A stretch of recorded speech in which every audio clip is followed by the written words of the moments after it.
आपको अगर momentum trading सीखनी है, वो भी एकदम आसानी से समझना है कि उसके लिए स्टॉक कैसे सिलेक्ट किया जाए, प्राइस एक्शन के थोड़े एडवांस लेवल पे अगर आप लोगों को जाना, तो ये वीडियो आप लोगों के लिए ही है। इस वीडियो में मैं लेके आया हूँ एक बहुत बढ़िया ट्रेडर विजय ठक्कर जी, जो कि स्क्रीन पे आपको डिटेल में समझाएंगे उनकी खुद की स्टाइल, किस प्रकार से वो स्टॉक्स को पिक करते हैं, किस प्रकार से आप लोग स्टॉक्स को पिक कर सकते हैं। मैंने आपके बिहाफ पे ऐसे ऐसे सवाल पूछे जो सारे ड्यूरिंग द वीडियो आपके दिमाग में आएंगे, तो वीडियो को एंड तक जरूर देखिएगा, अच्छे तरीके से सिखाते हैं। तो चलते हैं स्क्रीन पे। सो विजय भाई, सबसे पहले थैंक यू सो मच, आपने ये इनविटेशन एक्सेप्ट किया। एंड थैंक यू अभिषेक जी। यार अब सीधे ना मुद्दे पे चलते हैं अपन। एंड पर उससे पहले मैं बस एक चीज पूछ लूं, आपके क्या हाल चाल है? मैं अच्छा हूँ अभिषेक जी, आप कैसे हो? एकदम बढ़िया, एकदम बढ़िया। And I am pretty sure लोग आज जितना सीखेंगे उससे और भी मजा आने वाला है। विजय भाई, आप एक चीज मुझे बताइए कि आप हैं एक मोमेंटम ट्रेडर, ठीक है? अब हमारी ऑडियंस में से भी काफी सारे ऐसे लोग होंगे, जनता में से, जो मोमेंटम ट्रेडर बनना चाहती है। लेकिन सबसे पहला कंफ्यूजन जो आता है ना, वो ये आता है कि यार मोमेंटम ट्रेडर तो हम बन जाएंगे, लेकिन किस तरह के स्टॉक्स पिक करें? क्या हमें निफ्टी 50 के स्टॉक्स लेने चाहिए, या निफ्टी 500 के यूनिवर्स से लेना चाहिए, या सिर्फ जो एफएनओ में ट्रेड होते हैं वो स्टॉक्स लेना चाहिए, या सिर्फ फ्यूचर्स में हमको ट्रेड करना चाहिए? इसको थोड़ा बताइए। अगर कोई मोमेंटम ट्रेडर है तो वो पहले तो कैसे डिसाइड करे, या सिर्फ इंडेक्स पे ट्रेड करे उससे भी मोमेंटम ट्रेडिंग कहते हैं? पहले तो ये बताइए मोमेंटम ट्रेडिंग होता क्या है, और दूसरा इस पे किस तरह का अपन यूनिवर्स ऑफ स्टॉक्स ले सकते? यस। तो अभिषेक जी, आपने ना बहुत ही ये मतलब अच्छा क्वेश्चन पूछा है, और सच बताओ तो कभी मैंने इसके बारे में इतना डिटेल में सोचा भी नहीं था। बट जब आप ये क्वेश्चन पूछ रहे थे ना, तो मेरे को इसका आंसर एक आ रहा है जो मैं अपने एक्सपीरियंस से आपको देना चाहता हूँ।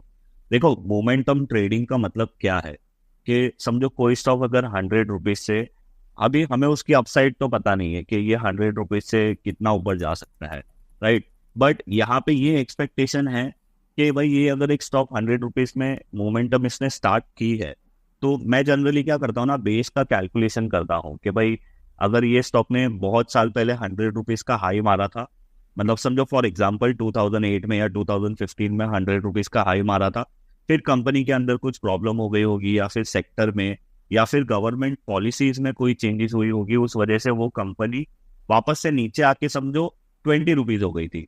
तो अभी ये 100 रुपीज से 20 हुई, मतलब 80 रुपीज का डिफरेंस आया। तो जब ये वापस से 2024 में 100 रुपीज को ब्रेक करता है, तो there is a high probability कि ये अपसाइड में 80 रुपीज तो मिनिमम जा सकता है। तो अब ये चीज मुझे बहुत सालों बाद समझ में आई, तो मुझे 80 रुपीज का जो मोमेंटम है वो प्ले करना है। अब बात रही स्टॉक सिलेक्शन पे, तो ये लार्ज कैप स्टॉक में भी हो सकता है, ये मिड कैप स्टॉक्स में तो बहुत ज्यादा ही होता है, स्मॉल कैप स्टॉक्स में भी होता है। मैंने आज तक कभी अपना ऐसा कोई एक फिक्स बास्केट नहीं बना के रखा है, पर मैं आपको मेरे एक्सपीरियंस से बताता हूँ कि ज्यादातर ये जो ट्रेड्स है ना, आपको मिड कैप मतलब निफ्टी 500 वाले स्टॉक्स में से मिलेंगे, और बहुत कम चांसेस होंगे जब आपको ये लार्ज कैप स्टॉक्स में मिलेगा। जैसे अगर आपको 10 ट्रेड मिल रहे हैं, तो 10 में से शायद एक या 12-15 में से एक ट्रेड लार्ज कैप का आएगा। और मैंने ये भी चीज अपने एक्सपीरियंस से फील की है, या मैंने मतलब पर्सनल लेवल पे देखी भी है, कि अगर लार्ज कैप स्टॉक इस कैटेगरी में आता है ना, ये ट्रेड की मेरी कैटेगरी में, तो उसमें रिटर्न्स आपको इतने ज्यादा मिलते नहीं है। पर जबकि मिड कैप या स्मॉल कैप आता है ना, तो उसमें रिटर्न मिलने के चांसेस बहुत ज्यादा हो जाते हैं।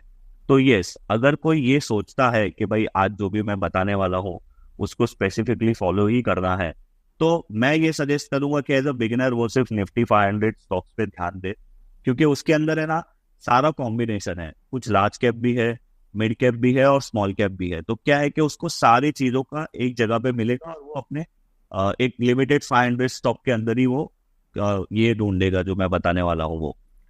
तो पर विजय भाई, एक सवाल यहाँ पर आ रहा है, जब हम अपनी यूनिवर्स को मिड कैप या थोड़े लार्जर स्मॉल कैप के थोड़े ऊपर अगर ले जाते हैं, यहाँ पर हाँ। एक डर बहुत लोगों को रहता है कि वो सर्किट्स वाला जो सिस्टम होता है, क्योंकि आपने देखा होगा कुछ स्टॉक्स पे लगातार कभी लोअर सर्किट लग जाते हैं, कभी अपर सर्किट। इस चीज के राइट। ऊपर आप क्या कहना चाहोगे? क्योंकि मोमेंटम ट्रेडिंग में आप कह रहे हो कि हम थोड़े इस तरह के स्टॉक्स पे हमको रिलेटिवली ज्यादा रिटर्न्स मिल सकते हैं, बट ऐसे जब यस। चीजें होती है तो लोग डर जाते हैं। इस पे आपका क्या कहना तो अभिषेक जी, मेरे एक्सपीरियंस से ये चीज है ना, आपके स्टॉक सिलेक्शन में कभी भी आएगी ही नहीं। अभी आज मैं आप लोगों को आज जो भी आगे बताने वाला हूँ, जी। अगर आप वो मेथड को फॉलो करोगे ना, तो जो इन लिक्विड स्टॉक है, आप ज्यादातर उसमें आपके ट्रेड्स बनेंगे ही नहीं। क्योंकि जो आज मैं मेथड आपको बताने वाला हूं ना, वो मेथड एक ऐसी मेथड है, समझ लीजिए आप, कि एक स्टॉक बहुत सालों के लिए बहुत खराब कंडीशन में चला गया था, और अभी अचानक से वो स्टॉक के अंदर कुछ अच्छा होने लगा है, तभी उसके अंदर एक अच्छी मोमेंटम आने लगी है। और मोमेंटम ट्रेडिंग है ना, बहुत सारे तरीके से की जा सकती है। आप बहुत सारे मूविंग एवरेजेस को भी यूज करके कर सकते हो, बहुत सारा मोमेंटम ट्रेडिंग करने का बहुत सारा वे है। पर मैं आज जो आप लोगों को बताने वाला हूं ना, वो सिर्फ प्राइस, वॉल्यूम और टाइम के बेसिस पे है। तो ना यहाँ पे मैं कोई इंडिकेटर यूज करूंगा, ना ये कोई चीज करूंगा। और ये चीज ऐसी है ना, जैसे एक डॉक्टर होता है, उसको हम लोग क्या बोलते हैं कि डॉक्टर प्रैक्टिस कर रहा है। एक सीए होता है, वो प्रैक्टिस कर रहा है। लॉयर प्रैक्टिस कर रहा है। ऐसे क्यों नहीं बोलते कि डॉक्टर ये अपना जॉब कर रहा है? क्योंकि जितना डॉक्टर का एक्सपीरियंस बढ़ते जाएगा, उतना डॉक्टर का जो काबिलियत है वो बढ़ते जाता है। तो वैसे ही जो आज मैं आप लोगों को बताऊंगा, अगर आप ये चीज को कंटिन्यूअसली प्रैक्टिस करोगे, तो आपकी एक्सपीरियंस बढ़ेगी और उसके साथ आपका स्टॉक सिलेक्शन और अच्छा होते जाएगा। तो एक लेवल पे आने के बाद है ना, शायद आपको सर्किट वाले स्टॉक्स कभी आपके फिल्टर में आएंगे ही नहीं। ओ, ओके, ओके। तो विजय भाई जो चीज बता रहे हैं दोस्तों, वो हम कुछ समय बाद स्क्रीन पे जाके बिल्कुल समझेंगे। लेकिन विजय भाई, आपने ना अभी एक बहुत इंटरेस्टिंग चीज कही है, तो मेरे को उसी से पूछना है। आपने कहा कि मोमेंटम ट्रेडिंग आप तो प्राइस, वॉल्यूम और ट्रेंड से करते हैं, करेक्ट? ये 3 चीजें आप हाँ, यूज करते हो। ये लेकिन आपने कहा कि हो सकता है मोमेंटम ट्रेडिंग मूविंग एवरेजेस से भी हो जाए, और भी कुछ हाँ, कुछ चीजों से हो जाए। तो मेरा आपसे ये जानना था, मार्केट में एक हमेशा कॉन्फ्लिक्ट ऑफ इंटरेस्ट चलता है कि भाई प्राइस एक्शन करें या इंडिकेटर करें। तो मेरा आपसे जानना ये जरूरी है कि इंडिकेटर बेस्ड ट्रेडिंग के बारे में आप क्या सोचते हैं। आपका कोई अनुभव भी रहा हो तो प्लीज उसको भी शेयर करें, ताकि लोगों को और समझ में मेरा अनुभव ये रहा है इंडिकेटर को लेके। मैं ऐसा जरा भी नहीं बोलता हूँ कि इंडिकेटर से ट्रेडिंग करना अच्छा है या प्राइस से ट्रेडिंग करना अच्छा है। ये अपनी अपनी मतलब पसंद होती है। तो मैं आपको मेरा एक्सपीरियंस बताता हूँ। मैं पहले ब्रोकर, मतलब ब्रोकिंग से मैंने अपना बिजनेस शुरू किया था 2011 में। वैसे मैं पहले जॉब भी करता था। तो जब भी मैं ब्रोकर बना ना, तो मुझे ये पता चला कि यार मुझे मेरे कस्टमर लोगों को गाइड भी करना है, अदरवाइज मेरा काम कैसे होगा। तो मैंने उनको गाइड करना शुरू किया। और गाइड करने के टाइम पे मेरे पास भी तो कुछ होना चाहिए ना उनको गाइड करने के लिए। मैं ऐसे ही थोड़ी कुछ भी बोल सकता हूँ। तो मैंने पहले ना बहुत सारे इंडिकेटर सीखे। जैसे मैंने आरएसआई सीखा, बॉलिंजर बैंड सीखा, पैराबोलिक स्टॉप एंड रिवर्स सीखा, फिर स्टोकेस्टिक सीखा, मैकडी सीखा, और भी एडीएक्स भी मैं सीखने की कोशिश कर रहा था, पर मैंने फिर छोड़ दिया उसको। तो वहां या तो ऐसा हो सकता है कि मैंने सही तरीके से नहीं सीखा, बिकॉज आज के जमाने में जितनी चीजें फेयरली अवेलेबल है सब सोशल मीडिया प्लेटफॉर्म पे, उतना 2011 2012 में कुछ भी नहीं था। तो मैं क्या करता था, हमारे ऑफिस के ब्रोकर के ऑफिस में जो इंटरनेट होता था अवेलेबल, वो टाइम पे तो इंटरनेट पे भी महंगा था, तो मैं उनके ही लैपटॉप, उनके ही डेस्कटॉप से सारी चीजें गूगल करके सीखता था। और 95% ऑफ द कंटेंट हमें आउट ऑफ द इंडिया वाले लोगों का ही मिलता था। तो मैं वो सारी चीजें सीखते रहता था, अप्लाई करते रहता था। अभी आरएसआई को मैंने शुरुआत में गलत ही सीखा कि भाई अगर ये 80 के ऊपर जा रहा है तो ओवरबॉट हो गया है, राइट। और अगर ये 30 के नीचे आ गया है तो ये ओवर सोल्ड हो गया है, तो अभी यहाँ से ये घूमना चाहिए। पर जबकि आरएसआई में ये चीज एप्लीकेबल नहीं है। आरएसआई एक मोमेंटम इंडिकेटर है जो आपको ये बताता है कि अगर आरएसआई किसी स्टॉक का 60-70 के ऊपर चल रहा है तो वो स्टॉक में मोमेंटम अभी बहुत अच्छा है। और अगर आरएसआई किसी स्टॉक का 30 के नीचे जा रहा है तो वो ये बताना चाह रहा है कि ये स्टॉक में मोमेंटम जरा भी नहीं है, या फिर आप ये बोल सकते हो कि नेगेटिव साइड में इसका मोमेंटम ज्यादा है। तो इंडिकेटर अगर आपको सीखना हो, तो पहली बात तो ये है कि आपको यो वो इंडिकेटर के बारे में प्रॉपर चीजें सीखनी पड़ेगी, जो आपको बहुत टाइम के बाद बहुत सारी चीजें पता चलेगी। और अगर आपको प्राइस एक्शन सीखना हो, तो आपको प्राइस एक्शन के बारे में प्रॉपर सीखना पड़ेगा। और वैसे भी आप जितने भी इंडिकेटर देख लो, अगर आप आरएसआई को देखो तो आरएसआई बेस्ड है प्राइस के ऊपर, राइट। अगर आप दूसरा मुझे कोई भी इंडिकेटर बता दीजिए, या तो वो प्राइस के ऊपर बेस्ड होगा या तो वो वॉल्यूम के ऊपर बेस्ड होगा, उसके अलावा तो कुछ होगा ही नहीं। तो अगर आप वही मेन चीज को ही प्रैक्टिस करोगे, तो आपको भी फिर इंडिकेटर्स को फॉलो करने की जरूरत नहीं पड़ेगी। 90% या 80% ऐसा होगा कि आप अगर बोल रहे हो कि ये स्टॉक में बाय बन रहा है, तो शायद इंडिकेटर देखने वाला भी बोलेगा कि हाँ ये स्टॉक में बाय बन रहा है। पर वही चीज है कि आप अपनी अपनी ये प्रैक्टिस को कैसे करते हो, और आप किस तरीके से इंडिकेटर को देखते हो। अगर जैसे मैंने बोला आरएसआई में जो मैंने गलती की थी शुरुआत में, अगर वो कोई अभी कर रहा है तो फिर उसको भी नुकसान ही होने वाला है। तो मतलब मैं हमेशा ये बोलता हूँ कि मास्टर इन वन। तो आप या तो प्राइस सीखो या तो इंडिकेटर सीखो, पर जो भी सीख रहे हो उसमें पूरा डीप में सीखो, मतलब इतना सीखो कि उसके बारे में अभी आपको कोई और नई चीज दुनिया से पता ही नहीं चलनी चाहिए। पर विजय भाई, अब इसमें एक सवाल है जिसको लेके काफी सारे लोग कंफ्यूज होते हैं, आपके पास भी आता होगा। आपने कहा कि किसी एक चीज को लेके आप प्रैक्टिस करो, उसको सीखो, चाहे वो प्राइस एक्शन हो, इंडिकेटर। लेकिन हाँ। सवाल ये उठता है कि कितना समय लगता है एक, क्योंकि देखिए न्यू कमर्स है, उनको नहीं पता, वो सिर्फ इधर से सुन रहे इधर से सुन रहे। मैं आपसे जानना चाहता हूँ एक आइडियल समय, अगर हम समझना चाहे कि आज के समय में जब टेक्नोलॉजी इतनी है, किताबों का एक्सेस है, यूट्यूब का एक्सेस है, सारी चीजों का एक्सेस है, कितना समय लगता है ट्रेडिंग सीखने में, चाहे वो इंडिकेटर हो चाहे वो कोई भी तरीका हो? तो अभिषेक जी, ये मतलब ये भी अगेन ये ऐसी चीज है ना कि अगर जैसे समझो मैं एक विजय ठक्कर, अभी मुझे सीखना है तो मैं क्या करूंगा, अभी के टाइम में मैं क्या करूंगा, यूट्यूब पे सर्च करूंगा। अब फ्रैंकली आपको मैं एक बात बताऊं, अगर आप यूट्यूब पे जब चीज सर्च करते हो ना, तो आपको काम का तो एक वीडियो मिलेगा, पर जो आपको काम का वीडियो है ना वो आपको सबसे लास्ट में मिलेगा। शायद जो नहीं काम का है, मतलब जो जो पर्सन वही सेम चीज सिखा रहा है, पर वो पर्सन को कुछ भी नहीं पता है, वो जस्ट गूगल से पढ़ के आपको वीडियो बना के दिखा रहा है, तो वैसे वीडियोस आपको ज्यादा दिखेंगे। तो ये अगेन ये एक बहुत ही टाइम कंज्यूमिंग प्रोसेस है कि पहले आप एक अच्छे मेंटोर को ढूंढो, और ये मेंटोर को ढूंढने के लिए बहुत सारे लोगों की लाइफ में मतलब 4-4 साल 5-5 साल लग जाते हैं अभी के टाइम में, मैं अगर आपको बोल रहा हूँ तो। क्योंकि अभी है ना आपका जो लर्निंग का जो टाइम है ना वो बहुत कम हो सकता है अगर आपने एक राइट पर्सन को फॉलो किया तो, पर वो राइट पर्सन को ढूंढने में ही बहुत ज्यादा टाइम लग जाता है। जैसे मेरे टाइम पे क्या था कि कोई भी यूट्यूब पे ऐसा पर्सन नहीं था जो ऐसे सारे वीडियोस बना रहा था या ऐसी सारी चीजें बता रहा था। तो अभी के टाइम में तो ये थोड़ा एडवांटेज है कि यूट्यूब पे आपको वीडियोस मिलेंगे, पर यहाँ पे आज के टाइम पे डिसएडवांटेज ये है कि बहुत सारे खराब वीडियो भी आपको मिलेंगे जो आपको कंफ्यूज कर देंगे।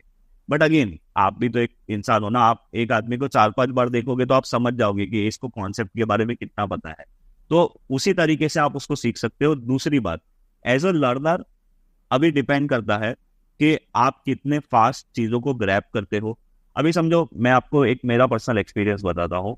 मैंने एक चीज मेरे दोस्त को सिखाई थी कि भाई तू जो आज बेसिकली मैं आप लोगों को सिखाने वाला हूँ, तो मैंने उसको ये चीज सिखाई थी कि दोस्त तू ये काम कर, देख तेरे को अच्छे से पैसा मिलेगा, तू जॉब पे जाता है तो तू ज्यादा शेयर मार्केट में ध्यान देने की भी जरूरत नहीं है, सिर्फ ये चीज कर, पर एटलीस्ट हफ्ते में 2-3 घंटा इसको देना प्रैक्टिस करने के लिए। फिर वो मेरे को 6-7 महीने बाद मिला ना, तो मैंने बोला कि कैसा चल रहा है, तूने किया कुछ? तो नहीं यार, फिर मैंने उसको छोड़ दिया, मेरा तो इतना कुछ टाइम मिला ही नहीं। तो जब तक आपके अंदर से वो आग नहीं आएगी कि मुझे सीखना है, बहुत सारे लोग क्या करते हैं ना, अचानक से कहीं से मोटिवेट होके हाँ भाई मैं तो अभी ये सीखूंगा वो सीखूंगा, 4-5 दिन अच्छे से सीखते हैं, फिर उनका जो मोटिवेशन रहता है वो खत्म हो जाता है, फिर वो छोड़ देते हैं। फिर 6 महीने बाद वापस उनको लगता है कि नहीं मुझे तो सीखना चाहिए, पर वो ये बोलते हैं कि मैं लास्ट 6 महीने से स्टॉक मार्केट सीख रहा हूँ। अरे भाई आप 6 महीने से तो सीख ही नहीं रहे हो, आपने सिर्फ 2-4 दिन सीखा और फिर आपने छोड़ दिया। तो वैसे नहीं होता है। अगर आपको सीखना है तो आप किसी पहले तो अगर आपको एक राइट मेंटोर मिल गया तो बहुत अच्छी बात है, आप उससे सीखो। अभी आप मेरे को ये पूछोगे कि राइट मेंटोर कैसे मिलता है, तो वो क्वेश्चन का जवाब का सही गलत जवाब कहीं नहीं है। आपको वो खुद ही एक मतलब एक कनेक्शन होगा एक पर्सन से कि हाँ ये पर्सन मेरे को बहुत अच्छी तरीके से सिखा रहा है, इसके सिखाने का तरीका अच्छा है, ये आदमी जेन्युइन है, आज से जो भी मैं सीखूंगा ये जो बोलेगा वो सीखूंगा, राइट। और दूसरी बात, आप भी तो आपका जो लर्निंग कर रहे हो उसको भी अप्लाई करो, और आप मार्केट से कनेक्टेड रहो। अगर आप मार्केट से कनेक्टेड रहोगे तो ही आप एक बोल सकते हो कि भाई मैंने इतने टाइम में सीखा। तो ये अभी जैसे मेरे को बहुत टाइम लग गया, जो आज मैं आप लोगों को चीज बताने वाला हूँ ना अभिषेक जी, और जो चीज मैं एक्चुअल में मैं डेली बेसिस पे यही करता हूँ, ये चीज समझने के लिए मुझे बहुत साल लग गए। अभी ये है कि मैं मतलब डे बाय डे इसके अंदर कुछ नई नई चीजें सीखने की कोशिश कर रहा हूँ कि भाई ये स्टॉक मुझे इतने में मिला था, फिर ये इतना ज्यादा चल गया तो मैं इसको होल्ड क्यों नहीं कर पाया, उसके पीछे का क्या रीजन है, मैं इसको ज्यादा से ज्यादा होल्ड कैसे कर पाऊँ। अभी मैं वो सारी चीजें सीखने की कोशिश कर रहा हूँ। वाह, वाह। एक बात बताइए विजय भाई, आपने इतने प्यारे तरीके से बताया कि एक ये होना चाहिए, मेंटर होना चाहिए। अभी तक मैंने अपनी सीरीज में ज्यादातर जिन लोगों को मैं लेके आया हूं, उन्होंने फ्यूचर ऑप्शन की ज्यादा बात करी है।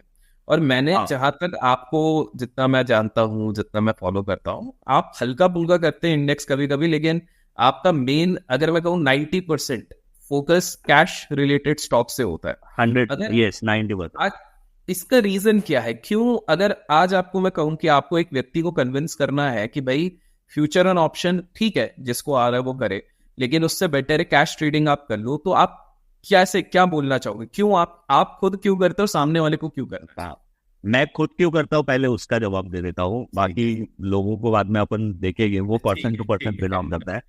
देखो, ठीक मैं है। इसलिए करता हूँ अभिषेक जी, क्योंकि मैं बहुत ही एक शांति रखने वाले टाइप का पर्सन हूँ। मेरे को है ना, कोई ज्यादा स्ट्रेस अगर आ जाता है ना, तो मैं सही तरीके से काम नहीं कर सकता। मैं जनरली एक टाइम पे एक चीज करना पसंद करता हूँ। तो ये भी मुझे मेरे, देखो, एक एक इन्वेस्टर को या एक ट्रेडर को सबसे पहली बात खुद को जानना बहुत जरूरी है। अगर आप मेरे जैसे आदमी हो और आप इंट्राडे की स्कैल्पिंग कर रहे हो, तो आप पैसा नहीं कमा सकोगे, क्योंकि आपका नेचर है कुछ अलग टाइप का। आपका नेचर है कि एक प्रोसेस को फॉलो करना है, एक स्टॉक को लेना है, 6-7 महीने, 8 महीना, 1 साल बैठना है, और आप करोगे स्कैल्पिंग तो कैसे आपका रिजल्ट आएगा, राइट? तो मैंने ये अपने आप को पहचाना over the period of time कि भाई मैं थोड़ा सादगी टाइप का आदमी हूँ, मैं थोड़ा बोरिंग पर्सन हूँ, मुझे ये सब इंट्राडे ट्रेडिंग और ये सारी चीजें मेरे को नहीं समझ में आती है, और मेरे को करनी भी नहीं है। मैं पूरा दिन स्क्रीन के सामने नहीं बैठ सकता, मैं हर टिक बाय टिक प्राइस को नहीं देख सकता। तो फिर क्या हुआ ना, कि मैंने बोला अगर ये नहीं कर सकता तो मैं क्या कर सकता हूँ। फिर मैंने रिवर्स कैलकुलेशन किया कि बॉस मेरी एक्सपेक्टेशन क्या है स्टॉक मार्केट से। तो पहले मेरी एक्सपेक्टेशन ऐसी होती थी कि भाई 20-25% रिटर्न मिल जाए मेरे को सालाना, तो मेरे लिए बहुत हो जाता है। अभी मेरी एक्सपेक्टेशन ऐसी है कि भाई मेरे को 30-40% रिटर्न मिलना चाहिए, क्योंकि अभी मेरे पास थोड़ा एक्सपीरियंस भी है। तो मैं क्या सोचता हूँ कि भाई मेरे पास अगर 1 करोड़ रुपया है, उस पर मेरे को 30-40 लाख रुपया कमाना है, तो शांति से मैं क्या क्या चीज करूं उससे मैं कमा सकता हूँ। अभी देखो, आप एक ट्रेड करके भी 30 लाख रुपया कमा सकते हो, अगर आपने पूरा 1 करोड़ को डिप्लॉय कर दिया, और अगर वो ट्रेड राइट हो गया तो आपको एक ट्रेड में भी आपको 30 लाख मिल सकता है।